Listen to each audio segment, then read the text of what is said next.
John, Miss Finland, the tote's got her $1.10. Handicapper says she should win. We expect her to win. We're very hopeful. Yeah, she's well, and against her own age at set weights, you'd have to think that she'd be right there. Roy Higgins just willing to for the Blue Diamond. Well, Sleek Chassis is the filly that I'm following today because she's by one of our stallions, and $1.10 on the tote. You can have $1.30 now on track, Miss Finland. Here comes the favourite now, Miss Finland. Big drop in grade for her to come back today. Causeway Lass bounced away quickly. Miss Finland left the gate okay. Let's her balance. Wiley Carroll pushing forward. His Promiscuous coming from the outside, settling down. Deloraine up on the outside of Miss Fihai Promiscuous, but she's 2.5 in front at the 850 from Wiley Carroll. 2.5 Causeway Lass. 2 further back Deloraine. 1.5 then Miss Finland. He's now Williams easing it to the outside 5th. They're followed by O'Marie, Canal, and last of all Kasumu. At the 650 metre mark, Promiscuous comes back for the rider. 3/4 in front of Wiley Carroll second. 2 further back then Causeway Lass. Now Miss Finland, they're all coming out in front of her, and they push her off the track 5 wide, but she's striding to them quickly. And around the turn now, Promiscuous grabbed by Causeway Lass. Wiley Carroll, Miss Finland to the outside, asked to let down with Deloraine. In the straight 300 to go. Deloraine, Miss Finland, going to Causeway Lass from Canal. Now Williams asks the champion filly to extend. He has to pull the whip on her, and she draws to the lead now from Causeway Lass. She's starting to come clear now, Miss Finland, and a star filly comes out to play today. Miss Finland striding away from them. Miss Finland wins 2.5 to 3. Causeway Lass second. Might be Kasumu third, and nose Canal. A gap to O'Marie. Deloraine dropped off, so did Promiscuous. Back with Wiley Carroll. Well, it was a bit of a Harada Sun type performance from Craig Williams. He rode her as a good thing as she appeared, because the tempo had really backed off mid-race. 1200 to 1000, 1189 and 1188, then 1207. So Williams got going when he had to at the 600 metre mark, got her out. It didn't matter that she was pushed out wide. She had momentum. What I liked about the performance, Steve, was the finish of it. Yeah, good analogy, Bruce. It was very Harada Sun-like from the previous meeting. Plenty of ground, but she was more than satisfying. Oh, look, any win's good, but I was delighted with the way that she raced, the way that she settled. Great performance by Miss Finland, not unexpected, of course. There she is, $1.28. There wasn't too many doubts there, but in Causeway Lass and Kasumu gets valuable black type at 150 to 1. David, the day after, how was she this morning, and where do we see her next? She's pulled up brilliantly as usual. That track was fantastic yesterday. All the horses pulled up well. She's heading probably towards the Australian Guineas, and then a trip to Sydney, I would say. Absolutely trial there yesterday. David, come on. She just send her out there, keep her out of trouble, and just let everybody know in the racing fraternity that this is the best filly, if not 3-year-old, going around in the country. She absolutely gave him a towel in here. That's what you like about Miss Finland over the mile there yesterday, folks. Oh, she is. She's a super filly. There was a debate during the week whether she's a champion. I think she's a champion. What she did last year season was unbelievable, and she just goes from strength to strength. And what we saw yesterday. If you've got a race around the world that you'd love to run in with her, I would love to win the Cox Plate. Has she shocked you? that's in Melbourne, of course. Same yesterday as she did first up, because I wasn't that disappointed with it. That is the difference between open weight for age and 3-year-old company. She is just 3 and 4 lengths better than 3-year-olds, and they have to be that good to even be competitive with the open weight for age horses. With the fillies or overall with the 3-year-olds? I think overall with 3-year-olds. I mean, the jump from 3-year-old company to open company is huge. Yeah, but Richard, I think what you've got to take into... Thanks, Caroline. Runners in the yard here for the Schweppes Cup. And if you've got Miss Finland into Harada Sun, you're looking at $1.20 in the running double. And that's the price he is on the tote, Harada Sun. We'll show the totes as we look at efficient. $8.40 efficient, $7 New South Wales, $9.30 Unitab. On course, around 9 to 2 on the old. Look, the market opposed to him probably can't be. Other quality horse in the race, but with the exception of Catachuchu, there doesn't appear to be a lot of speed in this race, so he just may... Could this be shades of last year? Apache Cat, God's Own. We had a titanic battle this year. Efficient Harada Sun. Fantastic Schweppes Cup looming. Well, there's racing this time. Amatola walked out of the gates, and Catachuchu and a Clear Passion bounced quickly with Tully Storm. Just off them, Wordsmith on the outside, inclined to push forward now. Then General Albert further back, Harada Sun, efficient. Ackmore Pork in the centre and 2 to 1. Having a tough run, Harada Sun. He's out a little wide up the side. Tully Storm took it up. A length and a half to Catachuchu. Catachoo out to the outside. 2.5 to Wordsmith, 2 to A Clear Passion. Nice and Handy is efficient. And then Arata Sun still 3 deep, but they're bunching now. Further back, General Albert, Ankmore Pork and Amatola the inside. 600 out. Tully Storm from on the outside, Catachoo. They haven't gone hard. A length further back, Wordsmith. Then Efficient who saved ground. A Clear Passion in the middle. Arata Sun, Nash just peeked to look over his shoulder. Then Amatola, General Albert, and last of all on the outside, Ankmore Pork. They turn for home. A sprint home now. Catachoo going to Tully Storm. Efficient trying to get out, blocked up on the fence. Arata Sun 4 lengths off them, given a crack with a whip, but he's really starting to extend down the outside. Halfway up the running, Catachoo in front. Arata Sun, I don't think can get there. Catachoo in front. Arata Sun late, but he won't make it. Catachoo, the filly, has pinched the race. Catachoo, 3/4 Arata Sun. A length and a half, third A Clear Passion. Efficient fourth. Then came Amatola, followed by Wordsmith. A gap then to General Albert, followed by Tully Storm, Ankmore Pork, and a boil over. The filly beats the boys. As she does, Brian, and gives David Hayes the 2 3-year-olds. Catachoo, well ridden by Craig Williams. Harada Sun faced a tough task, couldn't handle it today. The winner $12.80, $1.90. Harada Sun $1.04. A Clear Passion. Made it impossible for Harada Sun. His sectional times are absolutely unbelievable. Well, you've got to believe them because we've seen them. A Clear Passion runs well again third. We'll concentrate on first on the winner for you, David. Catachoo, the Catbird filly. Did it surprise you that she was able to win, or was it just a brilliant tactical ride by Craig? Oh, look, we had confidence that she'd run really well, but I thought if Harada Sun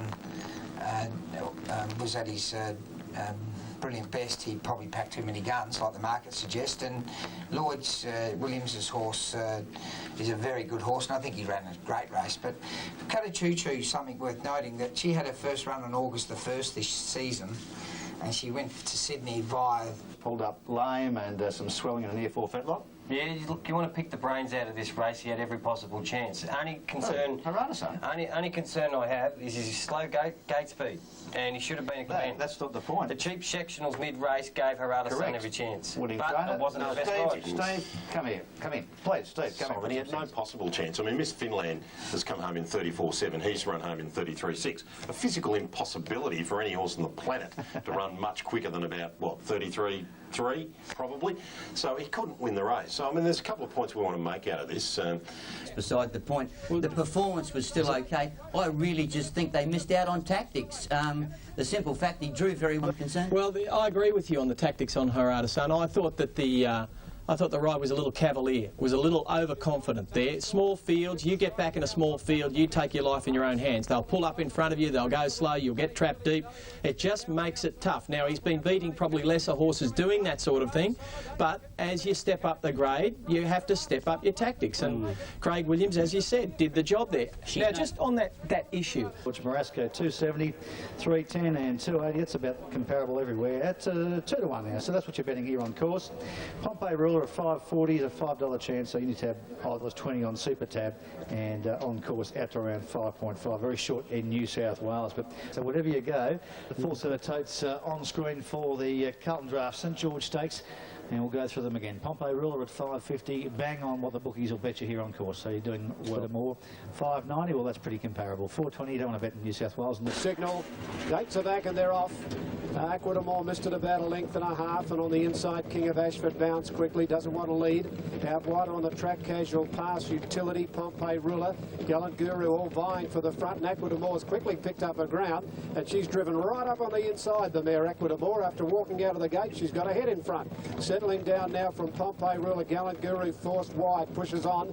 Further back than Utility, Gallant Guru, a length to Aquidamore, comes to the outside. 2.5 Utility, Pompey Ruler fourth, King of Ashford fifth on the inside of Casual Pass. 2 to Marasco, the inside Magic Instinct. They're followed by Honour in War, and last of all, Bronx Validity. They're coming to the 650 metre mark now, and the race is right on. Gallant Guru and Aquidamore's pulled away up on the outside to join it. A length Casual Pass, they're coming off the bridle, these horses. Then Utility, Marasco to the outside, King of Ashford pushing it out. Then Pompey Ruler when they wheel for home. Aquidamore and Gallant Guru on the turn. 2 lengths Casual Pass. Marasco having a bump there with King of Ashford. Locked up as Utility when they turn in. again, and it's Gallant Guru grabbed by Equidamore, Pompeii Ruler, and down the outside Marasco. He's still coming halfway up the running, Equidamore in front, laying out. Marasco, Pompeii Ruler starting to wear it down. Marasco on the outside, digging in, going up with Pompeii Ruler, Marasco. Gecko coming to the line, Pompeii Ruler in front, Pompeii Ruler. He's 1.5 head on the line to Marasco, third close. The inside Casual Pass, Equidamore, and further out, Honour and Wars run a good race. Then came Magic Instinct, further back King of Ashford. That's the win here, Steve, by Pompeii Ruler. Marasco looks certain to claim him, but he's lifted under Craig Newitt here. Equidamore brave again, but on the line, it's Craig Newitt getting the best out of Pompeii Ruler, and a solid win in the St George Stakes. Oh, certainly was. Good, gutsy effort. Good, but there's always pressure to try and win every time you put a saddle on, you know. Bart Cummings gets away with it. He just wins with 11 Melbourne Cups, but I just think that 2,000 metres will be better for him. And Craig Newitt and Mick Price beating Marasco. We'll argue whether he hit the line and en route to the Australian Cup. Equidamore misses the start and runs second and third, as she always does. Runs third yesterday. Honour and War was fantastic. Casual Pass good. Magic Instinct good. Tempo-related race, Steve, wasn't it? Yes, Bruce, pretty slow, 1.25, the first 1,000, which is not quick for horses of this level, but not surprising in a weight for age race. Pompeii Ruler was good, he rallied, he looked to be under pressure at the top of the straight. Marasco, did he loom up to win? Did the 1800 just test him out at the finish? I'm not sure, but I'd be a little doubtful in terms of going towards the Australian Cup. That's Equidamore, of course, in the dark blue, going to the front. How terrifically honest she is. Casual Pass running well. Magic Instinct in the nose roll. Honour and War, the American horse, running on down the outside. And King of Ashford, who got squeezed up on the corner and couldn't quicken, but got going again late. I think he probably wants even further, King of Ashford. Dave, you scratched Torquay. Gee, it was a tough race, this. I mean, they had the pace on early and then they backed it off for a furlong, and then they just went again, and Equidamore sort of carted them right into the straight there, left Pompeii Ruler with, I guess, a sitting shot just off her back there. And Marasco, well, he was very, very good on the outside. I thought he stood up. A couple of other runs in the race were pretty good. I thought that the American horse, Honour and Glory, is that his name? What's his name? Honour in War. Honour in War. Yeah, he wasn't bad. He's there in the green on the outside, and King of Westbury wasn't that bad a run. He sort of ran like a bit of a handicapper rather than a weight for age horse in that. What did you think? Both, because if they were annoying each other. Did I say King of Westbury? I meant King of Ashford, sorry. Look, there's nothing between this lot. They're all coming up nicely. As I say, the Australian Cup, well, obviously we've got El Segundo, but, you know, is his brilliance stretched to that 2,000 metres? You know, I say all honours with the winner. I'm filthy dropping off him after one run back. He's got class, he's got guts, and I can only see him training on. Melbourne, it is the Arrowfield Blue Diamond Stakes coming up next. Let's go back to you, In the yard here, open race at $6.50 the field with the bookies. The tote's even better. It's $7 a field. You can look at all the totes there. No point running through them. We've only got 7 minutes to go, so we want to have a look at their horses in the flesh. But it's $7 Victory Chance, Shrewd Rhythm at $7.20, and Press the Button kept safe $8.90. So that's how wide it is. $6.50. Keep an eye on the betting. Correct weight course has been the 10 here, Steve. A sleek chassis as we watch the headstrong Victory Chance and give Greg Cholder a few things to think about pre-race. Well, he holds the key to the race in many respects, doesn't he? Victory Chant. He's not exactly trotting to the gates in a completely relaxed fashion. He's going to jump and run. I don't think there's any doubt about that. And as you mentioned, the only firmer on track is the filly, aiming to improve the record of the fillies. The Colts and Geldings, no slot. David Hayes attempting to win his 4th. He's got 5 runners. Very even field. Set their racing. They left it a good line. Zizou flew out wide today. Bounced in front from Sleek Chassis. There's Victory Chant and Tis Folly showing some speed after the start. Further back, Press the Button left the gate OK from Protesta. Chaconi is last of all. Victory Chant and Tis Folly lead now. Zizou went up 3rd. Protesta 4th from Press the Button 5th. Then Sleek Chassis a length and a half further back. Deferential. Chinamora further back. Familial. They've got back now from Classic Bron with Shrewd Rhythm well back. Chaconi on the outside of it in Costadon, and Chinamora back on the inside with Camarilla. The leader now, Victory Chant, taking it up at the 600. Victory Chant 2 lengths in front of Tis Folly. They're followed by Protesta. The outside Zizou, a length and a half Sleek Chassis. Then Deferential further back. Press the Button. They're followed by to the outside Familial when they turn for home. Chaconi the widest runner. Further back in the race, Shrewd Rhythm followed further back by Camarilla. In the straight, Zizou going up to Tis Folly. Sleek Chassis further out in the track. Ciccone down the outside with Shrewd Rhythm. They're coming home well. Sleek Chassis and Zazoo, the stablemates. Sleek Chassis got ahead in front of Zazoo. Then came Shrewd Rhythm on the outside. The filly, Sleek Chassis in front. Sleek Chassis is going to take it. Sleek Chassis, 3/4 Zazoo. Hayes has got the Quinella. Third Shrewd Rhythm, followed by Camarilla. Then Press the Button, followed by Ciccone. Further back, Deferential, followed by Chinnamora. Then came Familial. Back behind those would have been Encosta Don, Classic Brom, followed by Tiz Folly and Victory Chat. Might have run its race before. Second last, Protesta last of all. Well, Brian Martin, Dwayne Dunn makes it 3 out of 3. 3 rides in the Blue Diamond Stakes, 3 wins. He's won the last 3, undoubtedly, of course, and then last year Nadine for David Hayes and Sleek Chassis for David Hayes as well, who makes this race his own. It's his 4th win for David Hayes in 1-9 by Sleek Chassis and Dwayne Dunn. Absolutely freakish. 3 in a row, of course, now for Dwayne Dunn. What are the odds against that? 3 rides in this Group 1 2-year-old race, and he had Sleek Chassis. Peter last year, and I think Zazoo got the worst of the barriers and worked very hard and was wide all the way. It was a huge effort, really. There's the Golden Slipper beckons loud and clear, doesn't it? Yeah, we're looking forward to getting to Sydney. All right, well. Here shortly. As you He's do, coming Bruce. his way down, Steve. We'll check the totes. The winner 862.90, Zazoo 420, Shrewd Rhythm 250. 1-2 and Sleek Chassis wins for Dwayne Dunn. Zazoo good, Shrewd Rhythm honest again, Camarilla fantastic, and Sleek Chassis also. Well done to Arrowfield Stud, of course. Flying Spur, the sire of Sleek Chassis, and stands at Arrowfield. Big day for them, of course, with Shaft in Sydney as well. But David, the more you look at that race, she just was never going to get beaten, Sleek Chassis. No, she, coming into the straight, she sort of had a lap full of horse and showed that little bit of class, really. She was fantastic. Okay, just run through quickly your assessment of all your runners. You've mentioned Sleek Chassis. We'll ask where they're going next. There you've got Zazoo. Zazoo, they're the one getting a lot of bad luck on the fence, China Moore. She struck trouble, and Michael Rodd thought she should have ran a place for sure. Finished very close. I think Press the Button was fine. She was a little bit ring rusty first up, and Ciccone's got a long way back from that bad barrier and race with a lot of improvement left. Is he the gun out of the stable, in your opinion, at this stage? I would say Sleek Chassis, the way she dominated. If she goes up to Sydney and gets on the right leg, I would say for sure. Like, I know the favourite was in the slipper at the moment. The current market was very, very impressive in Sydney, but I don't think you can compare that race to the Diamond form. There are a lot of very good horses in the Diamond. Okay, well, let's go to Dwayne. I asked him yesterday what it's like to win. Where you can use the same horse and do the same thing. This is one of them. You've got to find the new one every time you go out. So I think today was a bit of luck. It's just a post. He'll start Blue Diamond Stakes. Coming to the home turn, I had a runner to my inside who was venturing out for clear running, and Miles just got a little bit crabby away from him, tend to race away from him a little bit. Didn't cost me too much ground, but would have been nice if he could have just glided around the home turn at his own leisure. And I don't know if it makes a difference, but he would have run probably a length closer.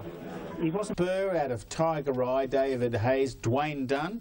3 rides for 3 wins, or the last 3 anyhow, in the Blue Diamond. Very well, but look, it was a terrific ride by Dwayne. He's the one that got it totally right, because Greg Childs failed to let Victory Chant run along. I don't know.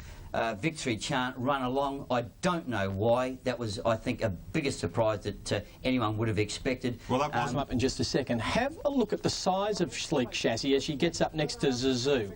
Now, Zazoo would fit inside her.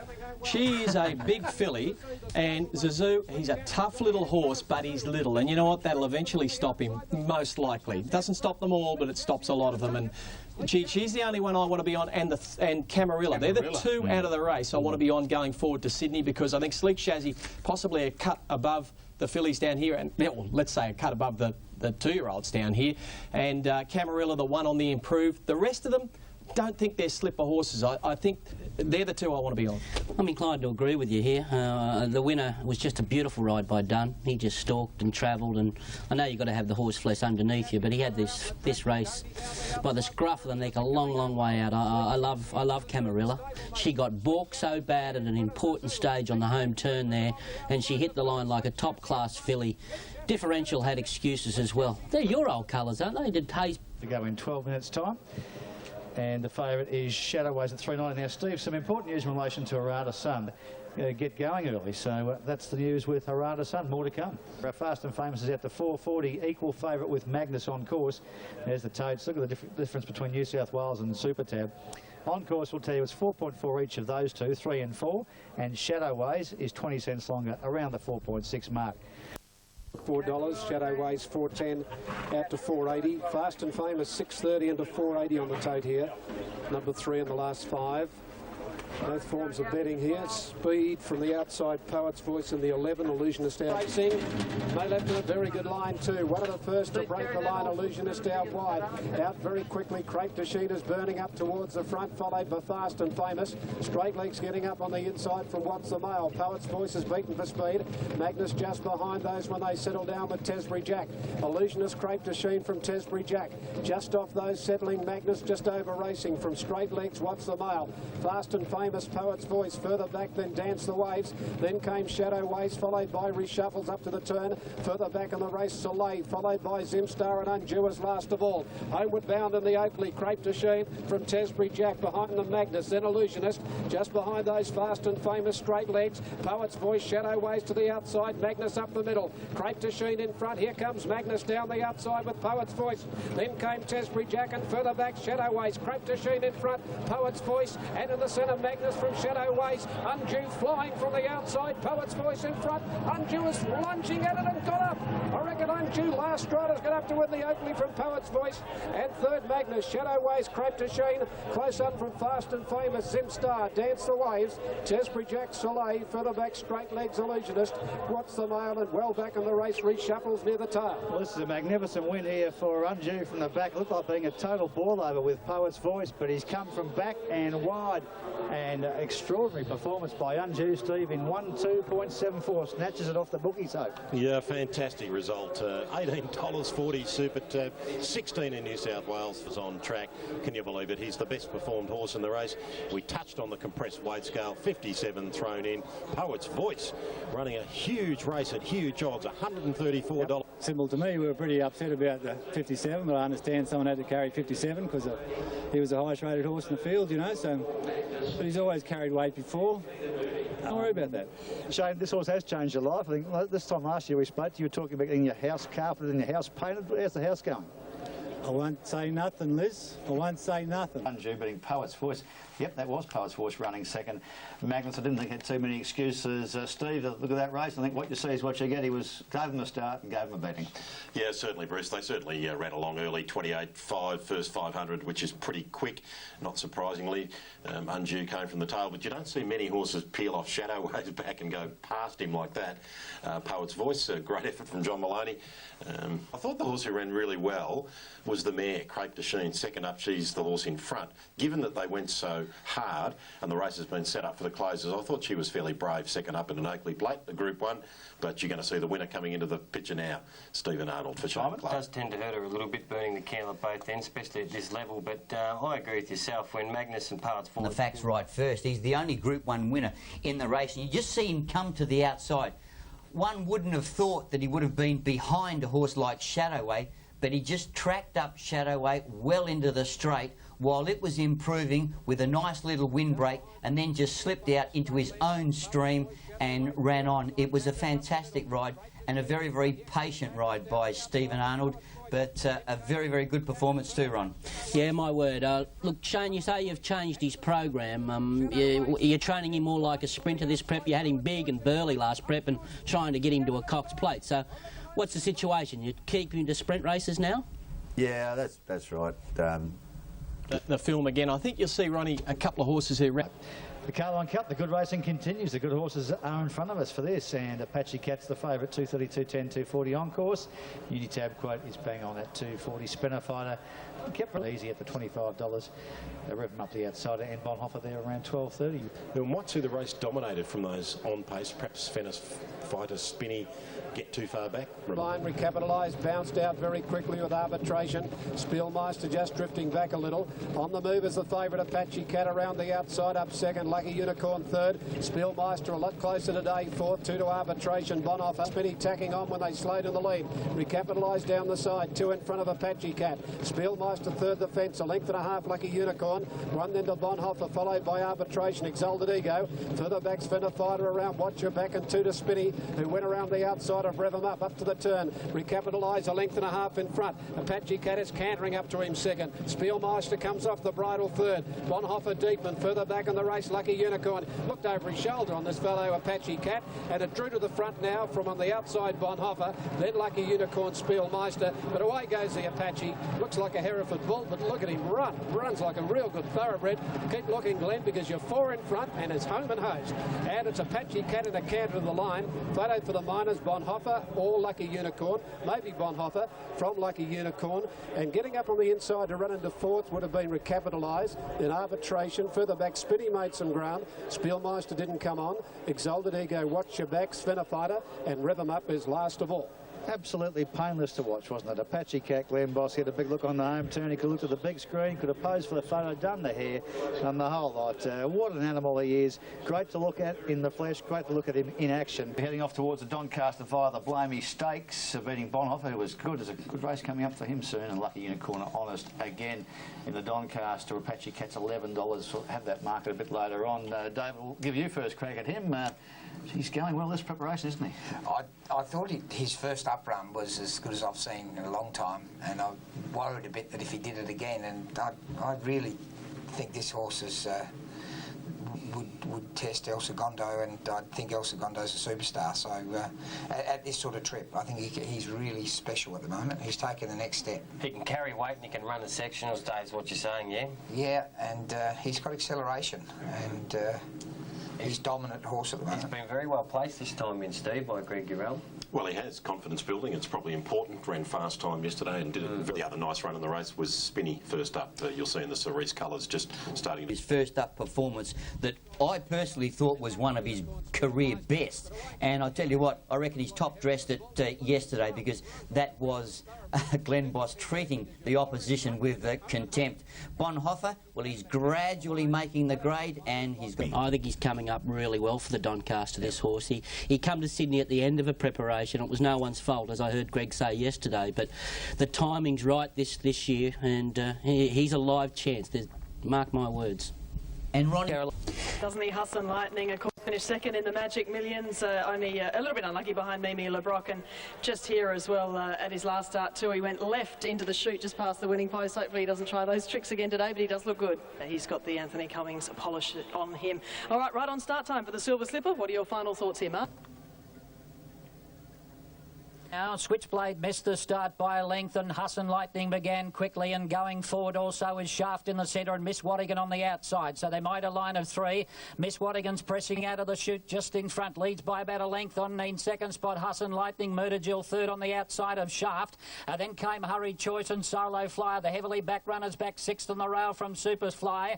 Then came Royal Esprit, and last of all is Switchblade. This Pocket Rocket from Queensland, Miss Wattigan giving them something to chase. She leads by 2. On Husson Lightning in second spot. Down the outside, Murder Jill starting to knuckle down strongly, and Shaft is going for a run down to the inside. Miss Wattigan still in front. Shaft coming off the rail going after it. Husson Lightning on the outside, and Murder Jill making a line of 4. It's the first starter, Shaft putting its head in front, and Shaft to win the Silver Slipper. Wins it from Husson Lightning and Murder Jill. And then came Miss Wattigan, followed by Hurried Choice. And then we've got Solo Flyer, Royal Esprit, Switchblade, and back at the rear with those horses was Superfly. We've got a horse in Golden Slipper contention, 6 Shaft. That was his race day debut.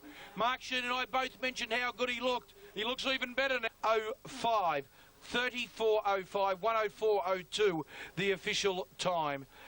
Is there, but none better than the 700,000 debutante Shaft for Woodlands, Darren Beedman, John Hawkes, Husson Lightning, professional again. Murder Jill, I thought was terrific, the favourite. Miss Wattigan was fantastic. Rich, just a quick overview from you on the Silver Slipper. I think all the 3 place getters, Bruce, are going to play a big part come the Golden Slipper. I think Murder Jill, like Husson Lightning, both looked a little bit big. Murder Jill was probably that little bit bigger than you'd imagined. I love the way he still knuckled to the line. He's being set for one race alone, the Slipper. Husson Lightning, hasn't he proved to be one of the iron horses this year? As David said, he's been on the road most of his career. And I just love the way they thought they were going to go straight past David's horse, Hilson Lightning, but he was in for the fight.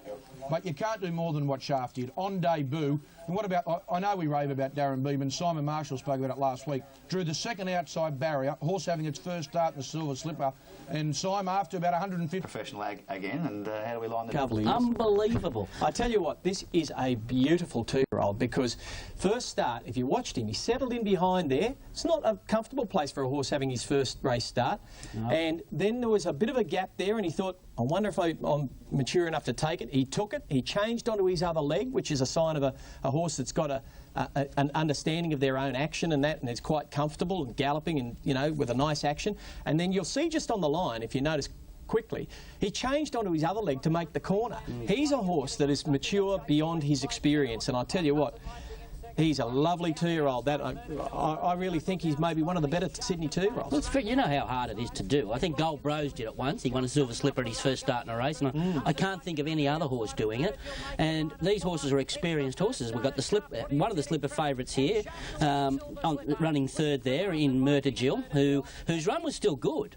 He probably needed the run and he chased a long, long way out. It's here today, the Group 2 Hobartville Stakes. Previous winners racing to win Outback, Prince Thorn Park, Lonhro. It is a race for very good three-year-olds. I wouldn't mind owning them. One Terenabar or on track. Gold edition, $2 into the red on track. Similar with the Unitab price there, you see it 5 to 4 on. $5.20 is spot on for Mutawar Jid. $12.30 is also spot on for Dane Lee. Out of gate 1, racing now, and Gold Edition broke very quickly, and so too did Mutawar Jid. Tiranabar's not all that far away in the early stages, and Rubric's right up there as well. They're a couple of lengths in front of Dan Lee, followed by Sniper's Bullet, Churchill Downs and Upper Echelon. Well, he's taken Mutawar Jid to the front here. It's taking Gold Edition on, and Cassidy doesn't want to have a fight for the lead, so he's going to let Mutawar Jid go. At the 1,000, Mutawar Jid getting away with some cheap sectionals here mid-race. Leads by a length and a half on Gold Edition. The filly is now starting to stride a little bit closer. Tiranabar was next. Rubric the outside from Sniper's Bullet. And then came Dan Lee, followed by Upper Echelon and Churchill Downs. Well, it's certainly been run to suit those horses up front. It's Mutawar Jid, the leader from Gold Edition. This will only be a sprint home. Cassidy gives the filly a little bit more rein to go to Mutawar Jid now as they start to quicken up. Down the outside, we've got Rubric, and further back Tiranabar. He's swinging on Gold Edition as they get to the 300. Mutawar Jid's under more pressure at the moment. Nothing else is coming. Upper Echelon switching around heels, getting to third. Now he shakes up Gold Edition to go to Mutawar Jid. Upper Echelon the outside. Mutawar Jid won't give in. Fights back, regains the lead, wins the Hobartville. Beat Gold Edition. Upper Echelon third. And then we've got Tiranabar, followed by Sniper's Bullet. Then Churchill Downs, followed by Rubric, and Dan Lee was last of all. Well, I don't know what's going on, but no doubt the stewards will be asking questions. The numbers are 2, Mutawar Jid, your winner. Second, number 8, Gold Edition. Third, number 9, Caroline. I specifically heard Ronnie Morn, the trainer, say about Jimmy Byrne when he wouldn't let this horse stride. You've got to let her use your speed. You've got to let her run. That's how she races best. We get to Rosehill today, and they want to take a sit when they're walking. Yeah, Jimmy let Mutawar Jid go past Hugh Bowman there. And in the run, there was no betting Mutawar Jid. Around the turn, Mutawar Jid. Huey Bowman must have been laughing. Honestly, I thought he might have fallen off. He laughed that much. She ambled up Gold Edition. Don't amble up, Jimmy. You got to let her go. Mutawar Jid's there for a fight. He's a racehorse. Upper Echelon, Sniper's Bullet and the others, they weren't going to challenge the top two. Gold Edition, she was in trouble when she didn't lead. Mutawar Jid fought back, beat off Gold Edition. Upper Echelon goes for third. And Tiranabar, super performance along the inside. You wouldn't believe she didn't walk. It was an absolute hand canner up in front. 1:23.33 the time. I could kick my hat along. 33.78 the last 600 metres. It'll be interesting to see what Ronnie Morn tells us, but he told us... He gave his all. Horse is a machine, you know. I think he's the first really serious horse that I've ridden from a young age, and I've just got so much confidence in him. If plans don't... He's son of Reduced Choice, 5 from 5 en route to the Randwick Guineas, but in Gold Edition the favourite, $1.85 and Upper Echelon. Absolutely fantastic performance by him. Richie Callender, a post-race, you said stewards will ask questions. Well, they did. Jimmy Cassidy said to the stewards that his instructions were flexible, and he was happy with his performance. So too was Ronnie Morn, but you still think he handled up the lead? Oh, no doubt in the world, Bruce. Look, the opinions are divided. Kenny and I had a chat about it yesterday. We had another chat this morning. I noticed Max Presnell in the Sydney Morning Herald up here. He even asked the question, Jimmy threw the towel in early. There's no doubt in the world that she's a better 6 furlong horse at 12 than she is 14. But some horses, see, my belief is, like Spark of Life of Alan Denham's, like that Victory Chant yesterday, like Dance Hero, they travel just as easy if Jimmy was 3 in front of Mutawajid. They give just as much if she was 3 in front or if she's alongside. She wouldn't show in Australian racing. But I believe, and I do the form and I bet, so I think her best chance to beat it, like I think a lot of people was to be in front of her. I wouldn't have dared even gone to my pocket to have $1 on if I knew she was going to be behind Mutawajid coming the turn. OK, let's pushed up and held the fence and led. Tactically, that may well have been the right thing to do. The only thing I would say in his defence, if you look at that vision at the 200-metre mark, which horse did you want to be on? He was swinging on Gold Edition, and Huey Bowman was riding Mutawajid fiercely. You wanted to back Gold Edition. Maybe she simply just didn't lift in that last 50 metres. She'd had a Mutawajid is 5 from 5. He's never been beaten. Richard, but the thing that'll annoy me, Bruce, is she'll probably turn up in a fortnight's time, go straight to the front. They'll let her lead by 3, and she'll win by 5. I'll be on the fella chasing it. Let's go. There was some criticism about Jimmy Cassidy's ride on Gold Edition. Well, I've got no criticism of it, and I'll let Ronnie elaborate on that. But I'll give Ronnie his due here. He said this filly, Gold Edition, wouldn't run 1,400 metres. I thought Jimmy Cassidy gave it every opportunity to run 1,400 metres. I think he did get to the front. I think she put her head in front. He went for her. There was nothing left in the tank. And this beautiful horse, Mutawajid, what an economy of action he's got. That's what I think will get him over some ground. He's got the beautiful flat action, and he'll just skip over the ground. No, you'll be wrong on that one. You're right on one. Don't get too excited. I've got them both right. She can't run 1,400, and he won't run 2,400. He might win a Doncaster if he's trained to win a Doncaster. He's 5 from 5 now. He keeps lifting. Look, she cruised up at the 100. You know, look, she's a bonny filly. I just think she's a 1,200-metre horse. Upper echelon was outstanding considering the sectionals here. She's Great race. Let's look at the market for the Guineas, where Miss Finland took over as the #1 pick. The market leader, 275, Harada Sun. All's okay this morning with him. He'll be definitely going there for the Guineas. $4. Efficient, out to $8. Mentality. Hope he comes down $9. Mutawajid into $9. Richard here at Oaklands in Melbourne. Now the totes on screen for TVN viewers about race 4, the old Autumn Classic, now the National Jockey Day Classic. And they're off now. Fugutsu on the inside, bounced quickly. Furio only ambled out of the gate. Pacino, Ambitious General went back. Indelible showing some speed, and Deferment further out from Zulu King.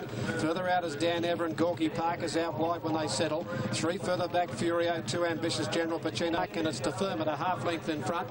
Outside it up second is Dan Ever, no change from Zulu King, who covers up Indelible the fence. Further back in the race then came Gorky Park when they slowed the speed. He's just got up on the bridle and he's out 3 deep. Furio will get up behind him. Fugutsu the fence. Ambitious General further back, followed to the outside by Pacino. 600 metres out, they slowed up mid-race, and it's Deferment a half down ever. Zilly King 3 deep, and Gorky Park is out 4 wide to the turn from Indelible. Now they start to sprint, followed by Furio, Fugutsu, Ambitious General, and last of all is Pacino. Homeward bound, Never got its head in front. Deferment is under pressure. 2 further back than Gorky Park. Off the back of it comes Furio. Further back, Ambitious General getting up on the inside, bumping with Indelible. But Dan Ever went for home at the 250 and sprinted away. 3-4 lengths in front. Ambitious General gets out and Furio down the outside. Dan Ever's got a good lead. Ambitious General flying. It's Dan Ever. Ambitious General's got it, I think, on the line. Ambitious General has dived and grabbed Dan Ever right on the line. Furio got up to run third, followed by Indelible. Further appropriate that Damien Oliver wins the National Jockey Celebration Day Autumn Classic for Peter Moody. A big win here by Ambitious General. Really found the line here. It was better elsewhere, I think it was. Betting Dan Ever was fantastic. Furio ran another honest race again. A great ride there by Oligo, wasn't it, Steve? Yeah, it certainly was. He saved all the ground, tracked through inside. That was the difference between winning and losing. Deneva, as we see, is going to kick, turning for home. Perhaps a fraction too soon. I don't know. Maybe left there with the horse on its inside weakening. Deneva was second up, run sound. Ambitious General pushing through with the winkers there. And the horse on its outside is the filly Indelible, who toughs it out and runs fourth. And the last filly to run well in this race was Dazelle, and she certainly went on with it as a 3-year-old filly. Furio running on to make... Factory, I think he was just the simple fact of, you know, a little bit of a sufferer having to cover ground around the corner. But I think all these horses are going quite satisfactorily, again, below top class. I think it was an outstanding win. The toughest win I've seen for a while. He had to barge his way out, straightening up there, lost a bit of momentum, and he's a lightly raced horse, and I think he's way above average. No, I'm with Alf. I think it's a good win, and well... Who was a run short, said Nick Williams, going into the English Classic this afternoon and came out a winner, so plenty of upside there, Steve. And ran fast time, and I'm a great believer in that. There they are, 160 El Segundo on course, just 5 cents better.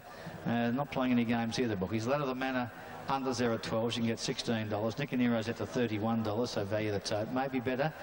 About 11 to 1 here on course. And this is race 5 of the stakes over the 1600 at Weight for Age. Let's head to Brian Martin. This race, the race at the time for Amato, the filly ready. Equidamore goes into line. She hasn't won for nearly 14 months. And if he wins this El Segundo, I think he can be safely tagged as the best horse in the land. They're off this time.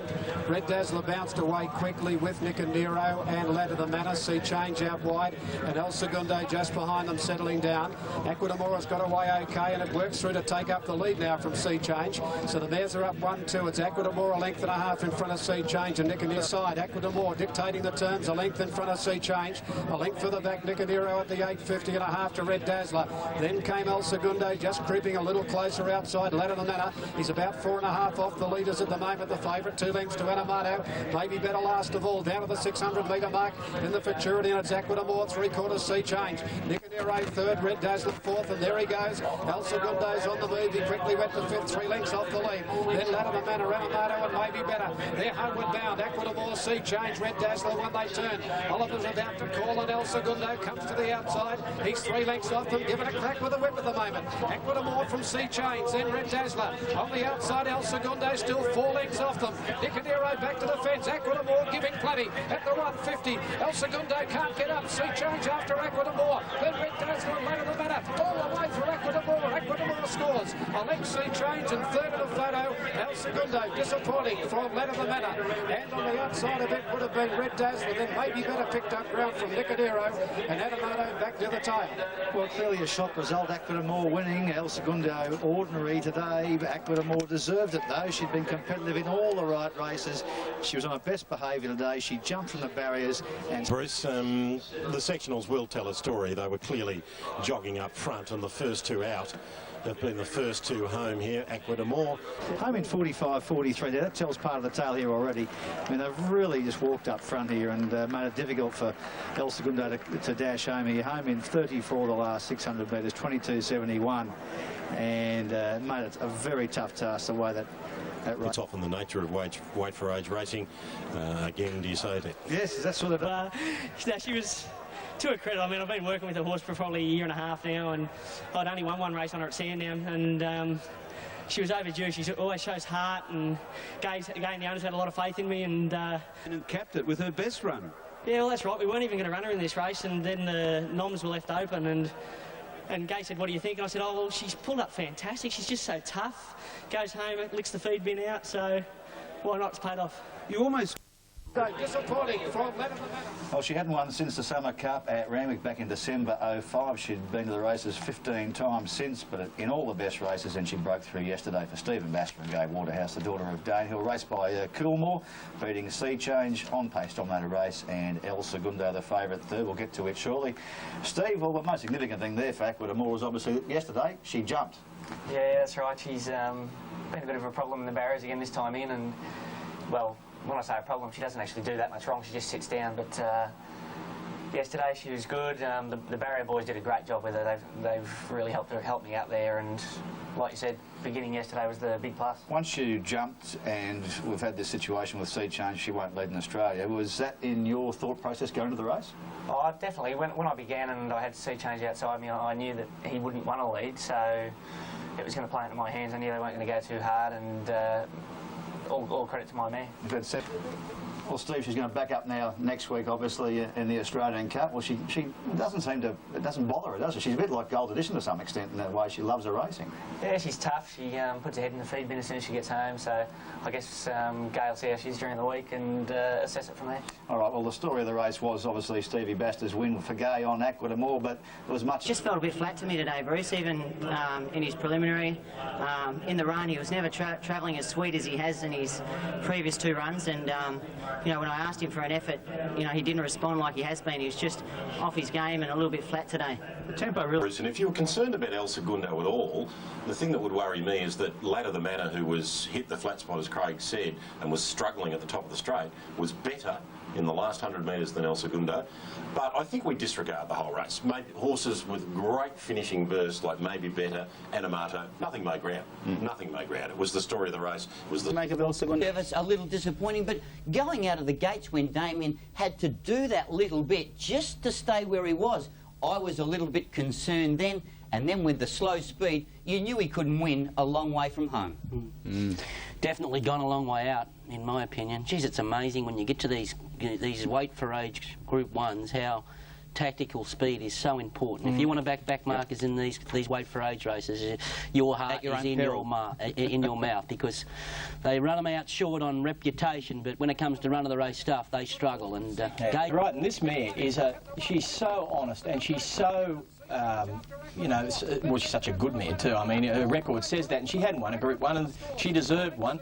She got the thought that El Segundo, I've said it many times, I don't think he's a star. I think he's a great horse, but I think he's a couple of lengths off being a star. And they seem to be taking turns in these weight for age races. They're an even bunch. They're not a... Bit of race 7 year totes on screen. And we can tell you that good Australian result in the news. A very wide market. It's 550 Silacra betting ring favourite, on course Belmonte 620 tote favourite. Things. Saint Vesuvio's been a move down the bottom. Yes, you were potting him, but somebody wants to back him. Well, 2 to our Spur and Cape North. Solacra just coming away from the rail. Then Gallic further back, Belmonte, followed by Ulysses Vengo. Then came Forest Knight up to the turn. Further back, then Irazu on the inside and a gap to at the Oasis as they really start to sprint and crank it up in front. On the turn, Saint Vesuvio from Utility. Cape North 3 up. Belmonte's been wide all the way. Solacra behind those. Our Spur the fence from Gallic, and Forest Knight is running on well. Into the straight, Saint Vesuvio on the inside led. Belmonte, Cape North coming out and Solacra into the clear. Coming down the centre of the track. Further out is Gallic. And then came Forest Knight at the Oasis with a big run. Solacra has hit the front of the 100-metre mark. Drew a length and a half in front. He's a class act. Forest Knight running on with Gallic. Solacra too good. Wins 2 lengths of the run home. Forest Knight second. Gallic third, fourth Cape North. Then Irazu. Saint Vesuvio. Well, he should be favourite, Steve, for the Sydney Cup on that performance. He looked to be hitting a flat spot coming to the corner, but he's Leigh Friedman winning here with Silacra, unbeaten, and Paul Macon. We were obviously tuned into TVN at $9.05 for the Sydney Cup after beating Forest Knight brave as usual. Gallic on Silacra, he was left a little flat-footed. We pick it up a little after that point. He's coming to the outside now of the horse in the hooped colours. And the fact that he sprints quickly here and puts a margin on some useful horses, and he's probably not yet at his peak distance range, to me, the best performance of the day at Caulfield yesterday, this winner. Simon, you've got lessons. Over him, hasn't he? He wouldn't want too much more racing going into a Sydney Cup, maybe. BMW. Training him now. Yeah, I'll take control. Do you charge for this? Or is this it's free advice? Yeah. Thank you. I think maybe the BMW and then straight into the Cup. He'll win. 53 and a half. He'll win. Well, that's the plan, Ross. Yeah, for the feature race of the day here, it is the first Group 1 of the autumn here in Sydney, the Bisley Workwear Chipping Norton Stakes over the mile. We'll just bring you Chipping Norton Stakes. It's one of the great races on the Australian calendar, won initially by Tulloch. Emancipation's won it, Superimposed twice, and the great Tie the Knot 4 times as well. So it's a good honour list there, Richie, isn't it? $2.40, about a half point longer on track. Your favourite's Desert War, $3.10, a half point shorter than that. You'd have to get to a couple of roughies. Waltham Cross, 119 to 1 hit this morning. Number 9, He's No Pie at $32. You can double that. And Tim Ioana $187. It's also 500s roughly on track, and you could have had 1,500 to 1 it this morning. Yeah, it should be a beauty. It was a beauty last year. Only a short head separated them. Desert War prevailing over Eramine on that occasion, and we've got the 3-year-old Mentality in the mix as well this year. Just coming. Norton Confectioner missed the start by a length, and so did Waltham Cross. One of the boulders, Bay Princess, jumped out well, but Desert War is hunting through along the inside. He's desperate to lead Bowman, and it goes to the front from Bay Princess and Mentality. Eramine goes up on the outside to settle down fourth from Grand Zulu. He's no pipe. Just being nigged along to increase his lead. 2.5 on Mentality. The 3-year-old tracking him up. Bay Princess dropping off now. And then came He's No Paida. Now Boss starts to get busy on Eramine. He's starting to make his move around the outside, going past Grand Zulu. Then came Confectioner, County Tyrone, Timawana, and Waltham Cross last of all. Desert War heads up for home, looking for another scalp at the 1,600 metres. Mentality's right there a length away. Eramine on the outside is further back from He's No Paida. It's Desert War in front, but he's under siege as Mentality and Eramine loom up, and He's No Paida might be a fly in the ointment on the inside. He's No Paida, Mentality, Desert War and Eramine. He's No Paida hit the front, and He's No Paida in an upset wins it from Desert War or Mentality. And then Eramine and County Tyrone, followed by Confectioner, Bay Princess, and then came Waltham. Well, it was a boil over in the end. We said, imagine if something did upstage the big guns here, and He's No Pie Eater for Zach Burton was the horse that managed to do it. Desert War. Rogerson, 9, 2 and 8. 41.70, 4.10, 1.10 Desert War, 1.20 Mentality. Ran first up last time. He got beat a nose by Mentality, and Sting out of the ground probably helped him. And I got a... And then Eramine and... Well, he won the Wellington Boot as a 2-year-old. Now wins as a 3-year-old. The Group 1 Shipping Norton Stakes, $81. He's no Paida. Well, he's not. He's a Group 1 winner, beating Desert War man. Against the big boys, and well, Desert War, he had every possible chance, so did Mentality. Eramine was just a victim of circumstances. I still think he's the horse to beat as we head towards the Ranvit and the BMW, but He's No Paida. Interesting to see which road Graham now takes with him. Will he go through the 3-year-old ranks to the Derby, or will he say, well, hang on, I might take on the big boys in the weight for age this season? Affected, they went at a crawl. The maiden Bay Princess ran 7th, and not too far behind them, the stayer County Tyrone just behind them. Maybe it's all part of the theory of contemporary racing in this country that, bar the occasional freak coming along, a Mackay Diva or the Northerlies, there isn't much between the best horse in the country and the 25th best. Yeah, I agree. That was the story of the day yesterday. Well, who knows? Was it He's No Meat Pie Eater winning on the Pink Dollar Day, or was it Aqua D'Amour winning her first Group 1? Or was it Gold Rogers and Zach Burton? He's no... What do you call it, Ronnie? He's no meat pie eater. You know, it's a sad day. Look, great for the people, ain't it? When a horse called He's No Pie Eater wins a Group 1, but you know, surely they could change his name, that horse. But he's obviously, you know, talented. Desert War, Mentality, I reckon he'll get 2,000 metres if he ever settles, but he doesn't seem to ever want to settle. He just wants to... And Eramine, I was a little disappointed. I thought he had the drop on them. I thought he should, you know, if he was the Eramine of old, overhaul them, but he didn't. No, I disagree with that. He had to do all the chasing, Eramine, and I think he's the one with more scope than most. He's still got a bit of a belly on him. He's had a long layoff, and I wouldn't drop off him. As we said earlier, there's nothing between these weight for age horses. It's run of the race stuff. He's no pie eater, just sucked up behind them. You can make a case for him when you look back through his form. He did run second, beating the nose in the Run to the Roses behind Mentality. I think, Jimmy, you might have rode him that day. And there was nothing in it. So he had the form round Mentality. One's 3 to 1 and one's 60 to 1. So if some people may have made a case for the horse, but run of the race stuff, nothing in the weight for age horses. Runners in the yard here for the Kindergarten Stakes. This is a Group 3 for the 2-year-olds. It's a fantastic slipper lead-up. Some previous winners that have gone on to win the slipper, Belle de Jour, Guineas and Bint Masqué as well. So the favourite, and a clear-cut favourite, is number 14, Forensics, $2.60 the tote. About a third of a point shorter than that on track. Time bouncing around, racing in the Kindergarten. Forensics jumped out okay on the inside. Alavita, Naim, Invincible and Gently Bentley and Beauty School all fired out of the stalls. Warhead and Hurricane Prince are going forward as well. So there's about on the outside to join Naim, Invincible. They lead by 2 lengths on Warhead and Hurricane Prince and then Gently Bentley. Forensics is back on the inside from Beauty School and Liesel on the outside from Royal Esprit.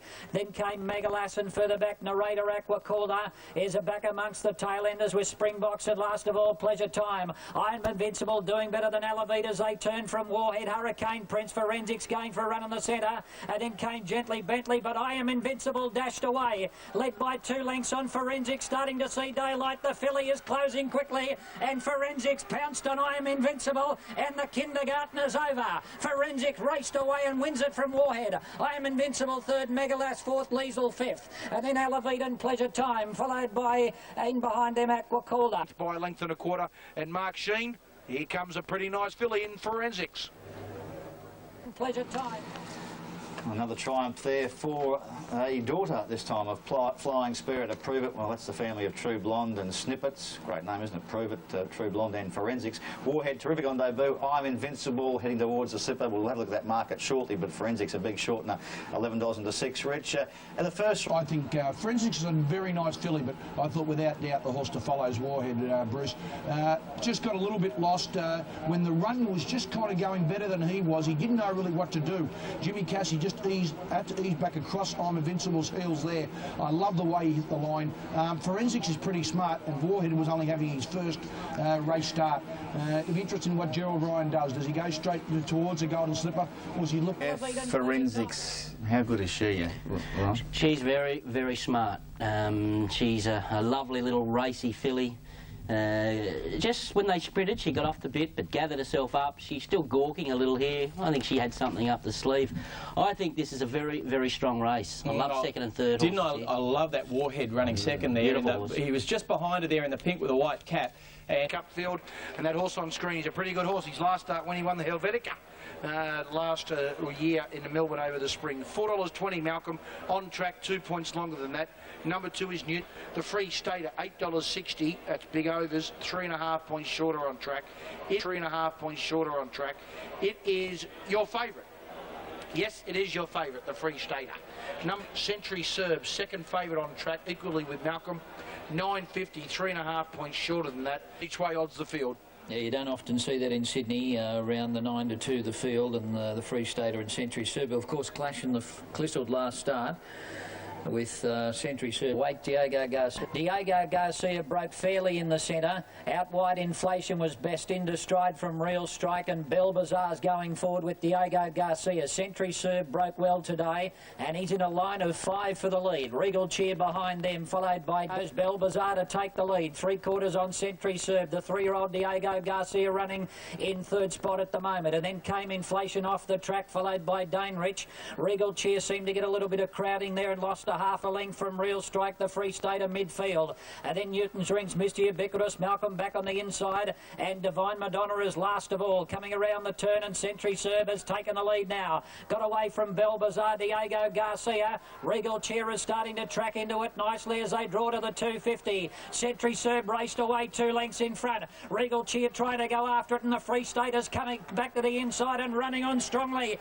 It's Century Serb. Look at the Free Stater. The Free Stater burst up on the inside, hit the lead and wins it from Regal Cheer. Century Serb third, and then Real Strike and Malcolm, followed by, in behind them next, Mr. Ubiquitous, and further back Diego Garcia, Newton's Rings, Divine Madonna. Oh, geez, he's a winner. He's now had 11 starts. He's won 7 of them. And with that, 60,000 now takes 100.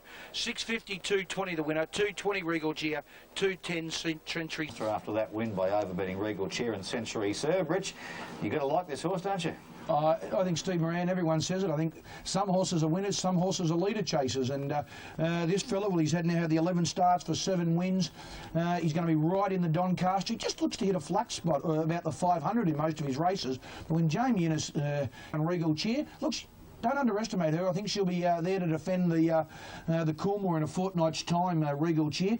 Just getting a bit older. She might be taking a few runs to get going. And what about Divine Madonna? If she can get on that right leg once here in Sydney, she's going to be right in the mix. She just wants to get on the wrong leg and run off the track, but her sectionals are sensational, Divine Madonna. She's done that before. On Madonna on the extreme outside there. He don't look real comfortable on that left hand. Well, he's having an awful time with it. All she wants to do is get off the track. You'll just see on the line here, he has to pull her head sideways just to get her to get round the corner there. She didn't like Warwick Farm one bit, did she? No, she's not a tight track horse. Yeah. She's done that before. I rode her at, I got criticised one day at Randwick riding her in a 7. She went round the outside fence.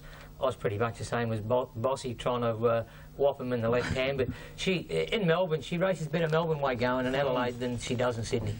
How's she going to be at How's she going to be at Rosehill then? I don't know, I won't be going around her. You'll look to go inside her. Travelling behind her. She'll be going. The fillies are out here, but no sign of Gold Edition yet. They're obviously keeping her in her stall as long as possible. Looking out in the sun. The sun is absolutely burning out there. It's not too bad in the shade. There's a bit of a breeze that's sprung up here now, but they'll keep this filly, this superstar filly, in her stalls as long as possible to keep. $1.60. Now that's spot on the mark. Number 2, Tuesday Joy, 11.20. Round about the mark here on track. My Lady's Chamber, $43 is spot on. Just Dancing, $40. That's huge over. 11.60 is spot on. Number 12. Makers this morning, they were going to give her a stand at the quick back up in 1,400 metres. And she's heading out every call. Did go card, but they elected to try and get some black type here. To move up to the appeal, broke brilliantly, in fact. One of the best into stride with Montana Sunset, and Cassidy's put the foot down on Gold Edition. He's ridden her out of the stalls and she's going forward to hit the lead.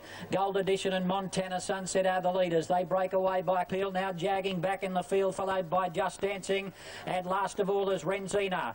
Gold Edition has dashed nicely clear. She's opened up 3 or 4 lengths. Chickton's made up ground to go to second. Montana Sunset is third. Miss Pageantry pushed along in 4th spot from Mayaguana. Rose of Sharon was next from Montmello, starting to come into it. Tuesday Joy's in traffic from Zushi. Then All About Us, Rena's Lady Airflow, Just Dancing, Donna's Appeal, Renzina and My Lady's Chamber. But the grey filly has dashed away on the home turn. Gold Edition, she's 6-7 lengths in front. Chickton is second, followed by Miss Pageantry. Tuesday Joy, Just Dancing down the outside, but Gold Edition is well clear. Inside the 150, she's 6 lengths in front of Just Dancing and Tuesday Joy. That's how to ride her. Let her run, and Gold Edition blitzes them. Tuesday Joy second, Just Dancing third. Then Rose of Sharon, followed by Renzina and Donna's Appeal. Then came Zushi, Montmello, Miss Sunset, bar one, Mayaguana, which has finished a long last. She was in her element today, wasn't she? Back to 3-year-old filly's grade and just let to roll along there by Jim Cassidy. They were chasing the sight of a shadow. Away she goes. She's Jim Cassidy, he let her stride. Have a look at her. She's got brilliant speed and she was too good for the 3-year-olds. She's by Lion Hunter. 24 starts now for 13 wins. Another 7. I'm getting ahead of myself. Righto, Doomben also coming up. Yesterday for Jimmy Cassidy, rolling along in front, and beats Tuesday Joy, is in for a good prep. Just Dancing running third. Spoke to Ronnie Bourne this morning, and the news is that she will come to Melbourne on Wednesday to run in the Newmarket Handicap next Saturday. 52.5 kilos. D. Oliver, 52.5. Ollie, he'll be not eating too much this week. But this mare, Ronnie said she was gnashing her teeth and banging at the door for more food this morning, so she's pulled up. Very hot day, and a good ride by Jimmy. Look, Jimmy and I had a little bit of a lovers' tiff following the Saturday before after the race. And look, what I said straight after the race, I said hot under the collar, and I know I was wrong in what I was saying. What I was trying to convey was I think that's the way to ride her, with plenty of speed. Jim rode her that way yesterday, and look, I think she's as good a thing next week as she was yesterday in the Newmarket. She's awesome. Tuesday Joy was gallant. She'll get better with distance. It was a cracking run. Don't underestimate the third horse, Just Dancing. Graham Begg's got a huge opinion of this filly by Food Peg. Rosa Saron, For his ride, he'll hand over the reins to D. Oliver. What about a Newmarket handicap, Steve? Let's look at it. 57 Dance Hero, 56 Miss Andretti, weight for age, 52.5 for Gold Edition around Caulfield. Yes, you'd probably be keener on her down the straight, I think, Gold Edition, but she is a freak. She is absolutely a freak in every sense of the word. I love the fact that when she wins these races and wins them decisively, she runs fast time. Yesterday, 1:22.3, clearly the quickest of the 1,400-metre races. But Simon, she's a 3-year-old filly who's now had 24 starts, and we're not even close to the end of the season. Yeah, she thinks she's yesterday in those hot conditions, and it was the previous week, so she'll be running 3 Saturdays in a row. Nothing new to her. What a freak she is. But look at these other fillies in the race. You know, Tuesday Joy's running 8s is at 8, and they've 6 and 7 and 8 and 9. She's had 24 and 19 times first or second. She is as freakish a horse as we've probably ever seen. Miss Andretti. As we've probably ever seen. Miss Andretti Gold Edition at the weights. Gold Edition. Gold Addition dropping back to distance, Miss Andretti will blow away. I'm with you. Let's go to the wheel quad. Yeah, pretty wonderful animal. You can't have a match fit every start. Last week was only his second run in a while, and she looked a little nice to me. The weather was a little hot. The tempo of the race was muddling. So I'm sorry that she can get beat one week and do that to him the next. But the history. Do you know what I think is more pertinent than her being slightly underdone? Look at the fillies behind her there. I mean, look, when you get back to your own sex at your own age, it becomes much more uncompetitive. There's only about 4 or 5 fillies in that whole field that were competitive in the last 200 metres. The others were just... That's just against her own age. Look, the question has to be asked, how good is this Mutawaji? You know, look, he might be very, very good. That form is stacking up so good now. Tuesday Joy was sensational, training like a real stayer this prep. And yesterday, well, who knows? Was it He's No Meat Pie Eater winning on the $10 day? Or was it Aquita Moore winning her first Group 1? Or was it Gold Edition? I don't think so. It's New Zealand Derby. Oh, the allegations there. I can't wait to get to that. He's shaking his head. This keep him. Magic Cape still well back. Homeward bound, many chances. 400 out in the Derby. Curry G the leader. Metre Angers range to it quickly. Out wide, Santa Agostino, Uberalis. Further back, Redoute Dancer starting to arrive. 200 out. Metre Angers from coming after Uberalis. And here comes Redoute Dancer. Metre Angers, Redoute Dancer. The Aussie storming after it. Redoute Dancer and Metre Angers late run. Uberalis at the post. The Aussies have got it. To a stranger, Walsey Matilda. The Aussies too good. Redoute Dancer got the prize. Second, Metre Angers. Third, I think, Uberalis in a photo with Keeper, who flew home late. So did Resolution. And behind them, close up, Curry G. Happy owners there of the New Zealand Derby winner, of course, trained by Timmy Martin there, Redoute Dancer. Well, they had to wait another half hour to get their result confirmed, because the story Martin shortly. But Metre Angers was ridden by Lisa Crop yesterday. Uberalis is actually out of Ethereal, good breeding. Metre Angers, which is French for bring into play. Now, what Lisa Crop did was bring into play an allegation that she saw Vinnie Colgan, the winning jockey, shake hands with Noel Harris, who rode Uberalis, who ran third, and they passed through their hand a silver device. Now, what's happened subsequently? The stewards obviously had an inquiry, and they said there was no substance to the allegation at all. Now, Vinnie Colgan spoke with Timmy Martin overnight, and he'll be staying on the horse when Nick comes back to Australia. He did admit he's Zonda, of course, and there he is, Vinnie Colgan.